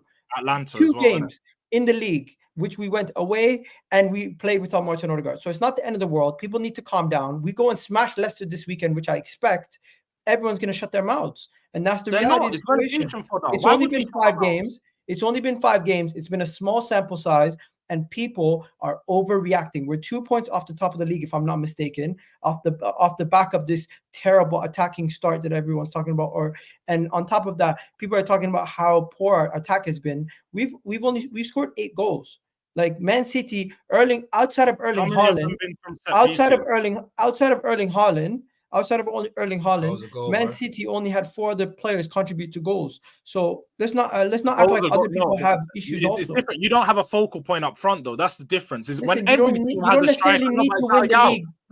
Once again, you don't need to win the league based on your attack. You can win the league based on how good your defense is. But what you're saying is, Haaland scores the most goals like any other striker and any other team. The striker will score the majority of their goals. The portion of which he scores is not comparison. How many goals have you got in open play? Just out of curiosity, how many goals have you got open play? But that's the same argument that you can use for Harry Kane. How many penalties does he score? He didn't score that many penalties. What are we doing here? Tottenham had about 2 penalties. We can't be a goal's a goal. I don't care if it's on a penalty or if it's on a corner kick or it matters. Hang on, can I ask about the set pieces? About the set pieces. The consistency that Arsenal score from corners, when do football fans stop saying, what about goals from open play? How many more seasons they've got to keep scoring this vat of goals? I would just ask you in general, how many goals do Arsenal have this season in open play? Let's have a little look. Hang on, I'll get the goal. I'll get it for you here, guys. Arsenal this season have scored 4 from open play, 1 on a counter attack, 3 from set pieces. To put that into context, Spurs have scored 4 from open play, 3 on the counter and 1 set piece. City have scored 11 from open play, 1 set piece. Liverpool, none from set pieces, 9 in open play. Chelsea's is quite a nice mixture of 10, 3 and 1. Man United, 3 from open play, 2 from set pieces is good for us. We never score from set pieces. So I think Arsenal's situation is really interesting. I know they haven't won a league yet. So I think the debate around whether or not they can get over the line, I totally get people saying they've got to prove they can get over the line before I believe they can get over the line. I get it. But the last 2 seasons, has there not been enough proof that even when Arsenal are not playing at their optimum best, they have other levels to go up? The beginning of last season, the conversation was relatively similar around not enough goals, strong defensively, not playing fast enough. I thought the whole of last season they were just pacing themselves. And I think they have to pace themselves, because if you go out like a bull in the china shop at the beginning of the season, you risk burnout in the last 2 or 3 months, which is really key. I think there's a lot of bitterness out there from rivals, if I'm being absolutely honest. And the reason why I see it, and I kind of get a lot of Jords' points, they've not been great in the attack so far. But for me, it's not something that I would be overly concerned about as an Arsenal fan, because I look at it, what's the phrase? Form is temporary and class is permanent. The level of player they have collectively in their front line, I think Arsenal will start to score more goals sooner rather than later. And statistically, they have gone away to Villa, which I know Spurs won their 4-0. Man United won home and away against Villa last year, and we're not a very good team. However, but it isn't though, is it? Because it's sometimes horses for courses. We all have teams that do well against us and teams we kind of struggle against. But let Arsenal get through their next 3 games: Leicester, Southampton, Bournemouth. Then I think people should be readdressing the points. And interesting, that stat about most shots, I saw a graph that came out that shows the most amount of shots per 90 minutes versus the amount of expected GA against you, the danger of shots. Arsenal were really far along the axis of the amount of shots, but they're the lowest in the league for dangerous attempts on their goal. So although they've conceded a lot of shots, they've conceded very few dangerous chances in their games, where Man United are the other end of the spectrum almost, where we've conceded very few shots in comparison, but the ones we are conceding are like gilt-edged chances that are being put away. So I think context is needed here. Arsenal definitely need to improve in their attack. There is no doubt about it. But if you were a betting man now, George, and I said to you now, is the 2 boxes, they've both got £500,000 in, but you've got to pick right. If you get it right, you get £500,000. Arsenal's attack is going to start scoring more goals, or it's going to stay at this level all season.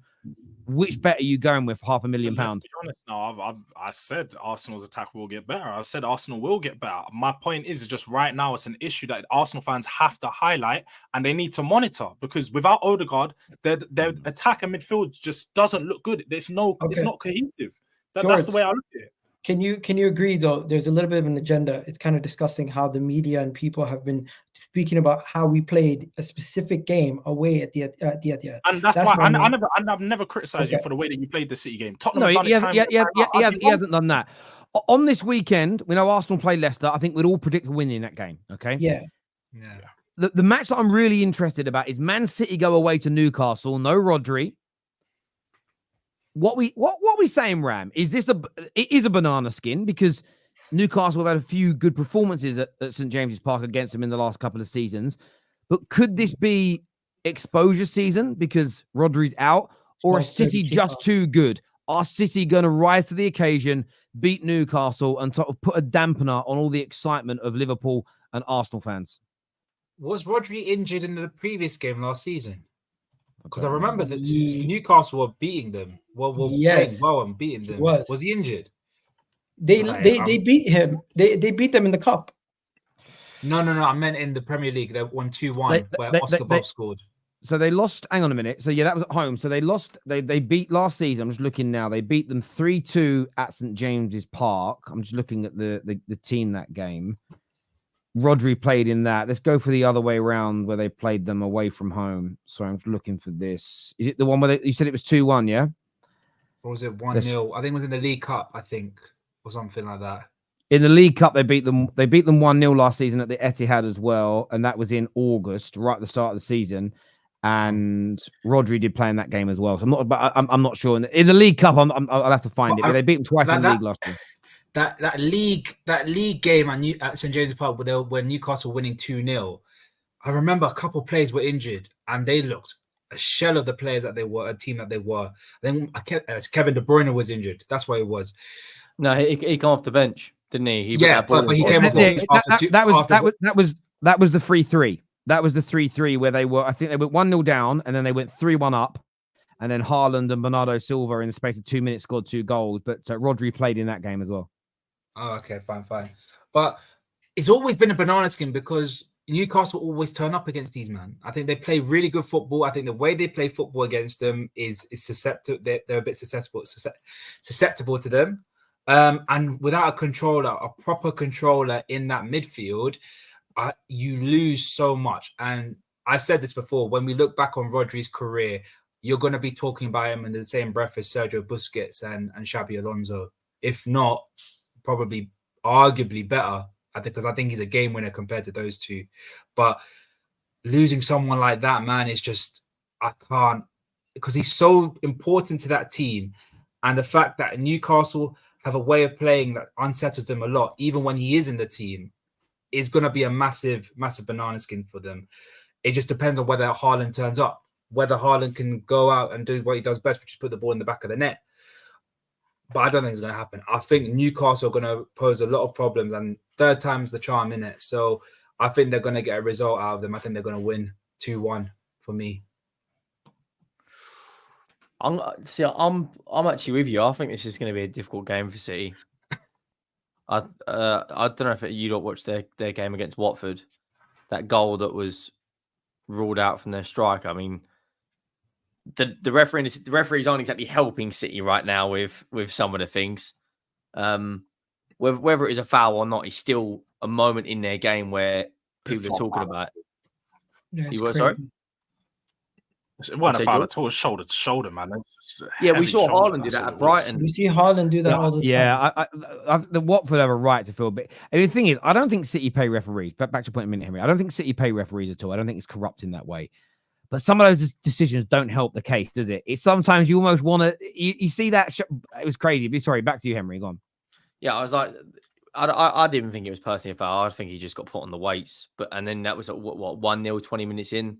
Who knows? You know, Tom Cleverley pulls out. We've seen City lose cup games before. With this game, I think Newcastle have been.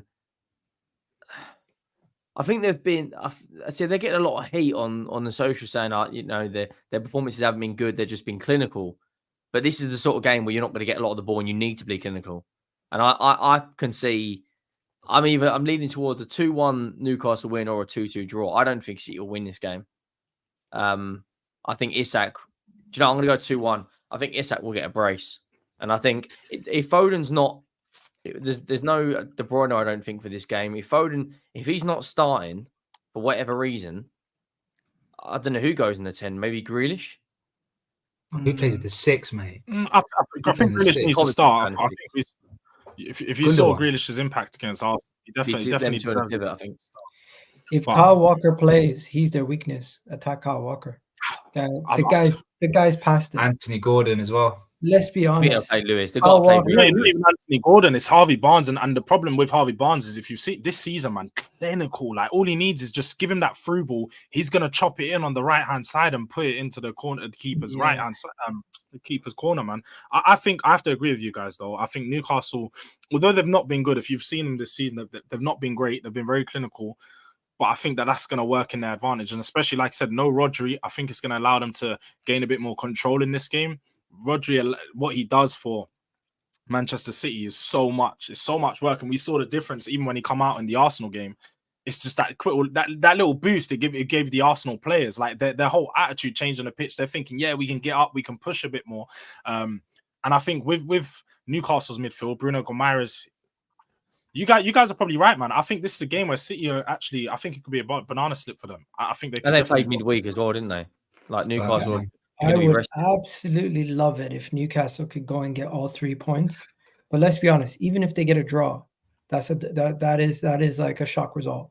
Man City are expected to win this game, even without Rodri. Let's not lie. They are expected to win this game. They're still favorites. They're going into this game favorites. Rodri doesn't excuse them to now start losing points every game. They're going to have a good enough squad. They won their first 4 games without Rodri. So I'm hopeful that Newcastle can keep it close, but I just have a feeling Man City are just going to edge it. Let's be honest. They're still a good team. They might edge it and just get a 2-1 victory. Like that's just Man City. I think there's a lot of excitement.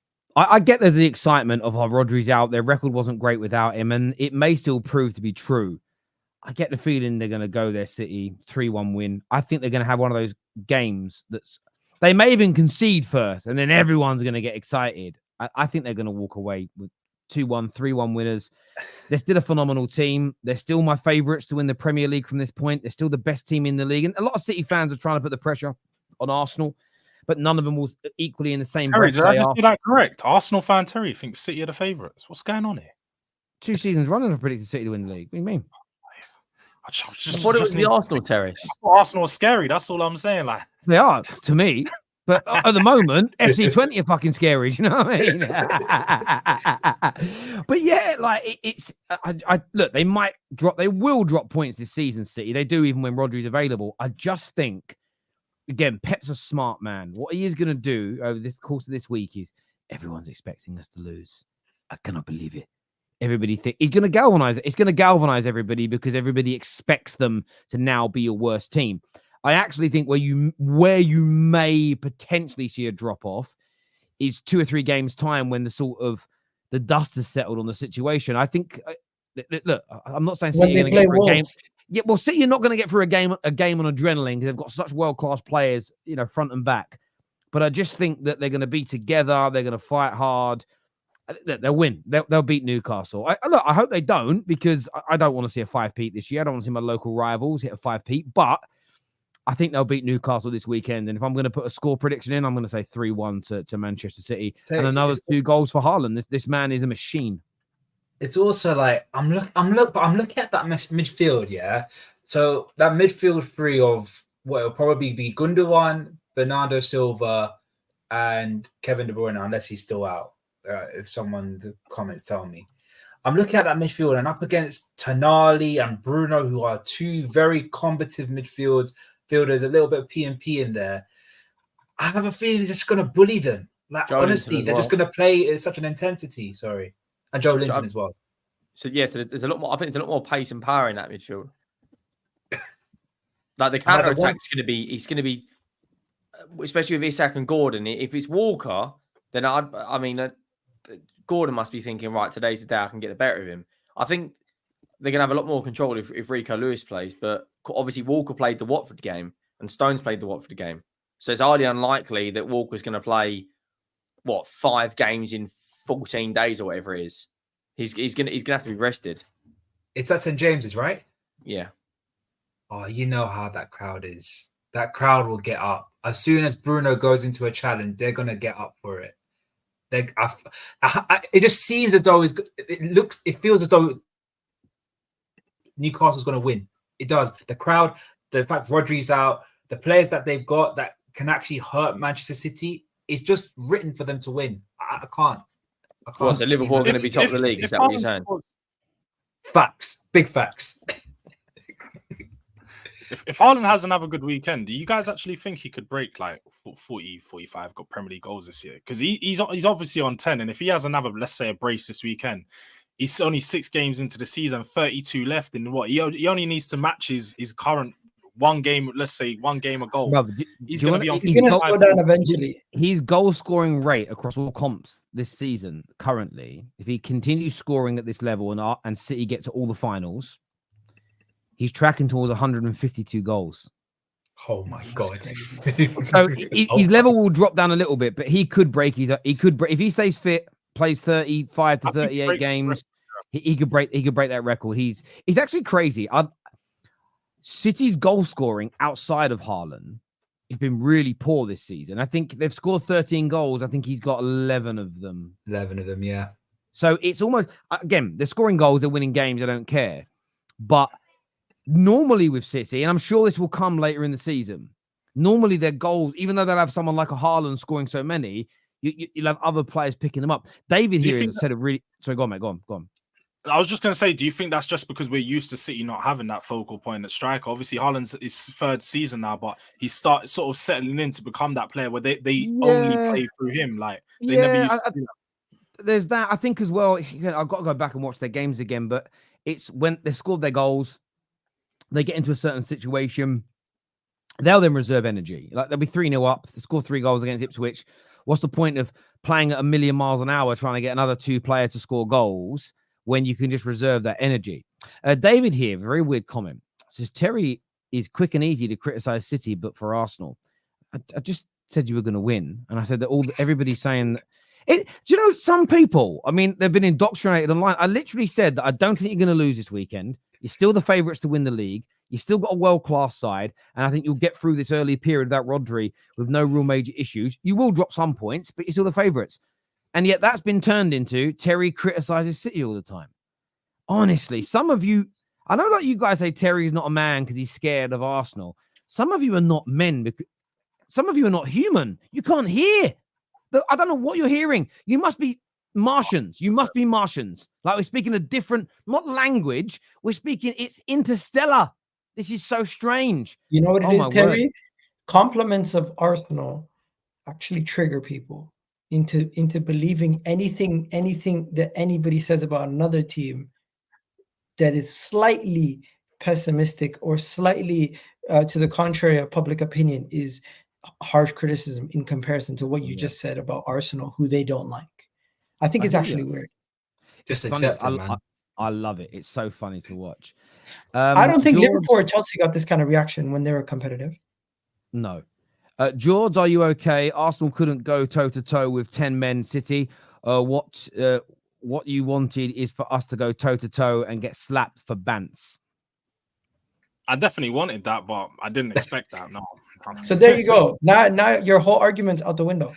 It's not. No, Of course I want you to get slapped by City. Egal, like, come on, man. So then, with somebody with a vested interest for Arsenal to lose, you can't take their opinion serious when they question the style of play. It's called being objective, Egal. Come on. No, but being objective. We've been on plenty of streams where our players praised Arsenal. Stop this, man. It's not our first time. In fairness to Jords didn't criticize how you played against City. He was talking about your attack in general. To be fair, to be fair on that one. But he also bigged up Tottenham's defense, Terry, which has conceded 5 goals. Arsenal set piece goals are legal in football, guys. I mean, it does trigger people. I mean, but I've been talking about this for years. It's not even about, and the problem is, defending Arsenal. What about when I was defending Bruno Fernandes for 3 years? When people were saying, but what about his non-penalty goals? Like non-penalty, like it don't matter that you're good at penalties. Listen, I've defended KDB when people say, yeah, there's so many of his assists from corners. So what, being a good corner taker is now a bad fucking thing. Football fans, and it all comes down to jealousy. That's all it is you're looking for a reason to say it's bad, you know. A friend of mine bought a Range Rover a little while ago, and they do have a little bit of a habit of breaking down. But one of our pals, we were all out for dinner, put his keys down, went, oh, you bought Range Rover? He's like, yeah. My mate, who's jealous of everything and everyone, went, yeah, they're shit, they break down, don't they? Straight away, you're like, that's bitterness, because you can't afford one. It's straight away, and they break down. None of us said that, because why are you going to burst someone's bubble? Sometimes even if it's true, the timing and how you say things is about your anger and bitterness as opposed to what you're going through. When Bruno was playing brilliantly I said it about Bruno last night. He's awful right now. What you get is, I always told you he was rubbish. So when he was scoring and assisting 40-odd goals a season, he was rubbish compared to now when he's doing nothing. No, you weren't always right. It's now he's playing badly. It's great, but people always do it. Someone said about Ronaldo the other day. They were like, Terry, do you remember I told you like 10 years ago that Ronaldo was slow and only tapped in goals? Now look at him. What? He's got 40 now. I know. It's bitterness. It's all bitterness, man. It's all bitterness. It's a bit like Jords when he wished he had Saka, but he's got Johnson and Kulusevski, man. Johnson's 2 for 2, though. Johnson's on fire. The last you time guys need City to continue guys, we need to get through this here. The last time City lost to a 10-man team at the Etihad, I want to say they got beat by Leeds United when Leeds United had 10 men, but that could have been at Ellen Road. I don't know if it's home or away. I swear they were down to 10 men and they scored a lot. Yeah, I think it was Leeds, but that might have been at Ellen Road. I don't remember. Winning in the long run. Who? Spurs. Keep my club's name out of your stinky, toothless mouth. Oh, wow. Couldn't beat Arsenal at home and all that. I mean, Jords has got teeth. I've met him and he doesn't smell. It's actually funny, yeah. I did see the stat today because everyone throws it Tottenham trophyless and so on. Arsenal are massive. They're 31 years without a Carabao Cup, 20 years without a league. I know you won your FA Cup recently, but you've never won nothing Europa League or Champions League prior to that. So you guys are just about as trophyless as most of the other big clubs. Like, let's be honest now. You're down there with us. George, do you want to play that game? Let's be honest. 31 years without a Carabao Cup. What's going on over there? I guess he was going to go. Jords, do you wanna play that game? Speaking Do of you really Spurs, we got Ben Davies starting tonight. Hey, he's still playing for Spurs. Ledge. Make sure you're tuning into the match reaction later, people. Game week 5 and rivals are moving like this. They are starving. Missing my last super chat. We're going to go to it now. We didn't miss them. We saved them. We're doing this just because Arsenal are good now and want a level playing field. Lol. Just think this could lead the Prem down a slippery slope. Come on, you gooners. I don't think it'll lead the Prem down a slippery slope, but it's almost like you got to be mindful of your analysis because you can often undo your own legends. Like I saw Chelsea fans the other day condemning very prominent Chelsea fans condemning pragmatic football. And I'm like, you're literally undoing your greatest manager's legacy if you start to do this. But carry on, because when we get into debates around who the greatest teams are, we now have your tweets. We now have your that's for our arguments. It's like, keep your powder dry sometimes, people. Another pandering video earlier, like clockwork. Oh, you're talking about my video about Arsenal earlier on today. I had to do it. It was crazy. It's the second time in a week that Overlap have had a thumbnail where they've condemned Arsenal and changed it 2 hours later. And it was also laughing back to one of my own opinions when Jason Cundy said that Waneri only played for Arsenal so that Arteta could boost his ego, and that would basically be it. We'd never see him again. He scored a brace last night. So it was just, again, if you go back and watch the original video, it wasn't about Arsenal per se. When Waneri was the first young player I ever saw be given a debut in Premier League football when I was in the league. No, it wasn't the Premier League. Angel Gomez. I remember the first Man United player born after 1999, the treble. I remember Rooney's debut. I was the same age. I remember really buzzing about this 15, 16-year-old. So many kids have been buzzed about. Arsenal did it, and everyone went mad. And I just thought to myself, that's one of the first moments where I was like, this is crazy. All of us have seen our clubs play, and other clubs play kids, 15, 16, 17-year-olds. I've never seen the attention that Waneri got. And it was more Arteta being attacked. It was crazy. So yes, I did that video today because we played Kwanzaa against Wolves and we didn't get any hate for it. And exactly when Mainu started for Man United, I know he was a couple of years older than Waneri, but nobody went, Ten Hag's trying to do this to boost his popularity. No, he played Mainu because he's good enough. Like it's really weird. Arsenal have 2 European trophies though. Yes, they do. The Cup Winners' Cup and what was then the Europa League. That's true. Chelsea this weekend, gents. Chelsea. They play Brighton at home. Are they going to continue this strand of form they're in? Actually, Mark Goldberry's done a video today saying Chelsea worry me. Rory Jennings, though, thinks it's a full storm. What are you saying, Egal? Are Chelsea seriously turning the corner? Or is there many more challenges? Is it too early to say, in your opinion? Chelsea's attack looks good. They were cooking against West Ham, but West Ham have been one of the poorest sides of the league so far this season. Then you also got Borough. They scored 5 goals versus Borough. They scraped past Bournemouth. So you know what? You got to give them credit. They're getting results where they need to get results.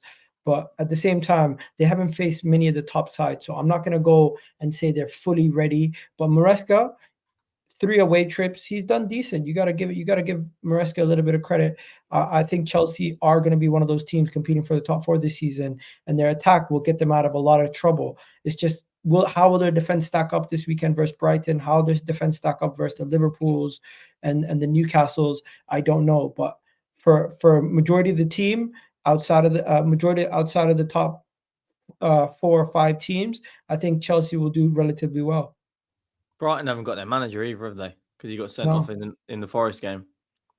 Yeah, which was just absolutely. I think Chelsea will win this. It's at Stamford Bridge. They've got a bit of momentum. They're keeping clean sheets. I don't believe that Cole Palmer and Jackson is the best forward, strike partnership or whatever that thing was in the group chat about. They're good players. Like Cole Palmer's a top player, but him and Jackson are not the best pairing in the league. I did not hear that. That can't be true. No, it is. Statistically speaking, they are the best. They've got the most output in the league. Yeah, so Chelsea have had some good results. One slip up against Palace. They battered Wolves. They battered West Ham. Bournemouth, if Evan Nilsson actually puts that penalty there, who knows? But they've got momentum. I do think they'll beat Brighton, but it'll be a close game. I'm going to go 2-1. I'm just. I think I've actually been. I've been impressed with Chelsea. I said, to be fair, at the start of the season, I think they're the one team that if Tottenham don't get top 4, they're the one that's going to push it on us. They've been really good. Like Egal has said, I was actually at the West Ham Chelsea game. I wouldn't use West Ham as a barometer as to how good you are at breaking down teams, because West Ham are absolutely rubbish. You just have to see last night, even against Liverpool. Liverpool had to give them a goal for them to even get on the score sheet. Like, they are horrible. Lopetegui is due to get sacked within the next month. I'll be really surprised if he lasts the international break. But you take nothing away from Chelsea, like you guys highlighted, man. I think they've looked really good. They've combined well. Their attack's been good. The problems are defensively, though. Have they come up against a good attacking team? Questions are going to be asked this weekend. The next big game will be when they come back from the international. Is it the international break? Yeah, they've got Liverpool away. That's where I'm going to start looking at them and watching them a bit and closer. Arsenal in there as well. Yeah, they've got Arsenal. They've got a few European games. They've got Newcastle after that. They got United. So that little period is where you start to look at Chelsea with under the magnifying glass and seeing what can they handle. Because I'm still not convinced of the Fofana and Colwill centre-back partnership. And to be honest, when I was looking at the West Ham game, I didn't like the positions that their defense was taking up. I feel like any team with a good attacking structure would have broke them down really easily. You sort of seen a Cucurella going into the midfield, and I was like, not so sure about that. A good winger, he's going to take advantage of the space they're leaving him behind. But yeah, no, Chelsea, you can't take nothing away from them. They've looked really good, and I don't know if they're going to win this weekend, though. I think it's going to be a draw. I do think it's going to be a score draw. One second, like Henry, I think your TikTok, you called them overrated. How come you're being so nice to them now? Because I don't think they're going to finish third in the league. Okay, so that's why you think they're overrated? What else? Yeah, I was on with Henry's been exposed. Exposure season. I was on with Mo and Don. I can't remember the girl, Chelsea girl's name was. And Dom, obviously Dom's energetic. He was coming on saying, you know what he's like. And I'm like, I love Dom. I think he's brilliant. But they're not going to finish third. They're not a better side than Liverpool. And what I said was, I think that why are you big screening me? Like, because you've been exposed. Coming up, we will see what Chelsea are made of. However, right now, they're not a better side than Liverpool. And I think everyone should agree with that. And that's why I made that TikTok and was like, hang on. A lot of their games have been fine margins, but they've got the right results. So explain why I need you to explain again why you said that overrated. You've been exposed here. Why are they overrated, Sinead? Sinead, this guy. All I said was Chelsea this season, they were poor against Palace in that game. In the Bournemouth game, if Evan Nilsson takes that penalty, the outcome probably would have been different. Fair enough, they slapped Wolves, and fair enough, they slapped West Ham, but they are not a better side than Liverpool as of right now. So if that means they're overrated, then at present, they're overrated. Do you think they're going to finish ahead of Tottenham this season? Don't ask me that question. No, you got to answer it. No, they're not. Do you think Maresca is a better manager than Ange since you want Ange out? So Ange is better than manager than Ange, but you can still be critical on Ange Postecoglou because a lot of the tactics and substitutions and in-game management is questionable. So clear, Ange is better than Maresca, yes? At present, yes, because he's been managing for 12. This guy, mate. Like, you can be critical on Ange. I can say Ange is a better manager and still want a lot of the things Ange does out of the football club. He's been managing for 5 minutes. He's won a championship with Leicester, in which he had a 17-point lead, which he nearly threw away. And fair enough, he's had a good start to Chelsea, but they're not a better side than Liverpool. Henry, you don't need to explain yourself, mate. This is common knowledge. This is just Chelsea fans. 60 of these Chelsea fans. You know when you go on TikTok and you've got an approve a comment, it was literally Henry talks, beep. Henry talks, beep. You are a stupid Tottenham, beep. And I was like, mate. Do you know what I love about it? It's also because you're doing very well at the minute as well. Like, I've seen the growth on the channel, and it's you always get it. But I think Chelsea will win. I think Chelsea will win. I think they'll actually. Brighton have had a good start to the season. I think Chelsea are going to batter them this weekend. At least 3-goal margin. I think at least a 3-goal margin in the game. Brighton, I I think don't Chelsea. care. I think Chelsea are going to slap them up by at least, whether it's 3-0, 4-1, 5-2. It's going to be Chelsea are going to win by at least 3 clear goals. At least 3 clear goals. Wow. I can see people in the comments starting to already have a go at me saying "Cry me a river," bitter, whatever. I don't care. I know where my team's at. I know how much better my team is. Look, Chelsea are a good team. They've got good players, very talented players that I actually like. That wasn't the question I got asked though. The question was, who's got more chance of winning the league in the next 5 years? And I said, depending on the Salah, Virgil van Dijk and Trent situation, is a game changer. The one, like, it sounds crazy, but the one out of the 3 you don't want to lose long term is Trent, because he's an academy player. He's younger. He's already talking to the media. Jude's probably in his ear. Why? I think with Salah and Van Dijk, they're 2 world class players, but there are players that can come in. Like Arsenal went out and scouted from Saint Etienne Saliba. Tottenham have brought in Van de Ven. There's players out there, probably not at Van Dijk's level right now, but they are replaceable. To lose an academy player like Trent on a free transfer is a massive gut punch to Liverpool, just in my opinion. I think that would hurt Liverpool fans more than Van Dijk going on a free. And again, I 100% agree with you. I think Trent is arguably, if not the best right back in the world. I think losing someone like him of his age, and the fact that even Terry's had to admit it on numerous occasions that his defensively he's gotten a lot better. Losing someone like him will be a massive blow. Like, that is potentially 10 years of the best right back you lose at your club. If all 3 of those go, do Chelsea have a higher chance of winning the league looking at the way they're spending in the next 5 years? That was the second part of the question. And I said, I don't know. I said, tell a lie. I still back Liverpool because they've got Edwards up the top and he's a top football brain. Whereas Chelsea's spending at times is a little bit erratic. I will say, I think, honestly, even if they do spend a lot of money, their manager's not better than ours. Our manager's clear of them. You can clip that up if you want to. I don't care. What happens if he goes, though, and they bring in I don't Chelsea think that Xabi Alonso. Xabi Alonso. Yeah? Well, Xabi Alonso is better than him as well. So I don't really care. Either Arne Slot or Xabi Alonso, whoever, they're better than Enzo Maresca. Look, Maresca is a talented manager, maybe can go on and do some great things. But at this moment in time, the only thing he's got to show for is a championship title, which they almost bottled. Like, I get Chelsea fans being very excited about this team, but please hold some gas, because literally they need to have some decorum.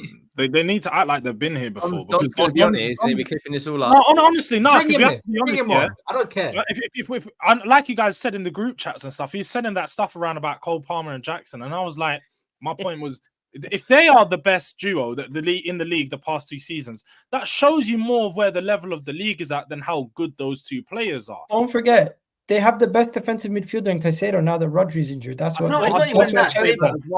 Crazy. That's what Chelsea said. They have the best defensive midfielder. They have the best partnership. Apparently, they've also got a striker that every top, barring Man City, the top 6 clubs would die for. Absolutely not. I've got Diogo Jota. I'm pretty happy with the striker that I've got. He's much more clinical than Michael Jackson that they've got. Like, I see no difference between Michael Jackson and Darwin Nunez. How about that? Chelsea fans? You could. Jackson's doing good right now. Well, Nunez was doing good last season. Then what? He's not doing good right now, though. I think they're very comparable. They're very similar players, and they're very. But Nunez don't start for Liverpool, does he? Whereas that's my point. We've got Jota, who's so much better. Jackson's better than Nunez at this moment in time. Would you take Jackson over Solanke? Absolutely not. I think Jackson has more to his game than Solanke. No, but as a striker, let's say if Arsenal are signing a striker with your team, would you take Jackson or Solanke? Jackson does more than Solanke, so I'll probably take Jackson, but he doesn't finish. That's the only issue. All right, he's going to I love this comment here. It says, Terry, you must be enjoying this. United are crap, but yet it's Chelsea being criticised. You clearly didn't watch the first part of the show then, did you? Me old mucker. Do you know what I mean? I've actually been accused of that by people. They go, Terry, you never really have any Man United criticism on the Football Terrace, do you? I'm like, you're mad. Like, as if. It's the comments about Henry. It says, at least Henry has more balls and is younger than the other Spurs fan you had on here till. I don't know who he means. And Must be that talking about is Salah, surely. and that is high praise for me as an Arsenal fan. I like you, Henry. Sorry, at least Henry has more balls. Basically, Sam here is saying he likes your balls. He's shooting his shot. He's shooting his shot. Yeah, big up, Sam, yeah. Man's got his baby oil ready. You won one league with a better Klopp in 9 years. I'll tell you this. Yeah, your greatest ever manager never won a Champions League. How about that? That's a great With comment. all that money. As How well. do you know JJ is an Arsenal fan? Chelsea fan. Oh shit. Well, Arsenal fan or Chelsea fan? I don't know. Yeah, you know that hurt Egal deep. That hurt Egal. The great thing is, it can't be said about my two greatest. My two greatest managers both won Champions League, so I'm very, very happy about that. No one ever said that about Jackson. Rest Rams. Ches and Don. Yeah, Ches said that about. The Ches and Don are an extreme version of Chelsea fans. They're not the norm. But yet, so many They're Chelsea normal- fans agree with them. Yeah, but they're I'm about to say they're on a spectrum. I mean, they're on a spectrum of fans. They're hyper positive Chelsea fans. They are. Don's also on tomorrow, by the way. Straight Facts with Staffy and me. So make sure you're tuning in. This video is going to take you through to Hassam and Mo's channel. So go and support their video. I don't know what it's a watch along or something. I didn't check. I'm just redirecting to it. I don't know.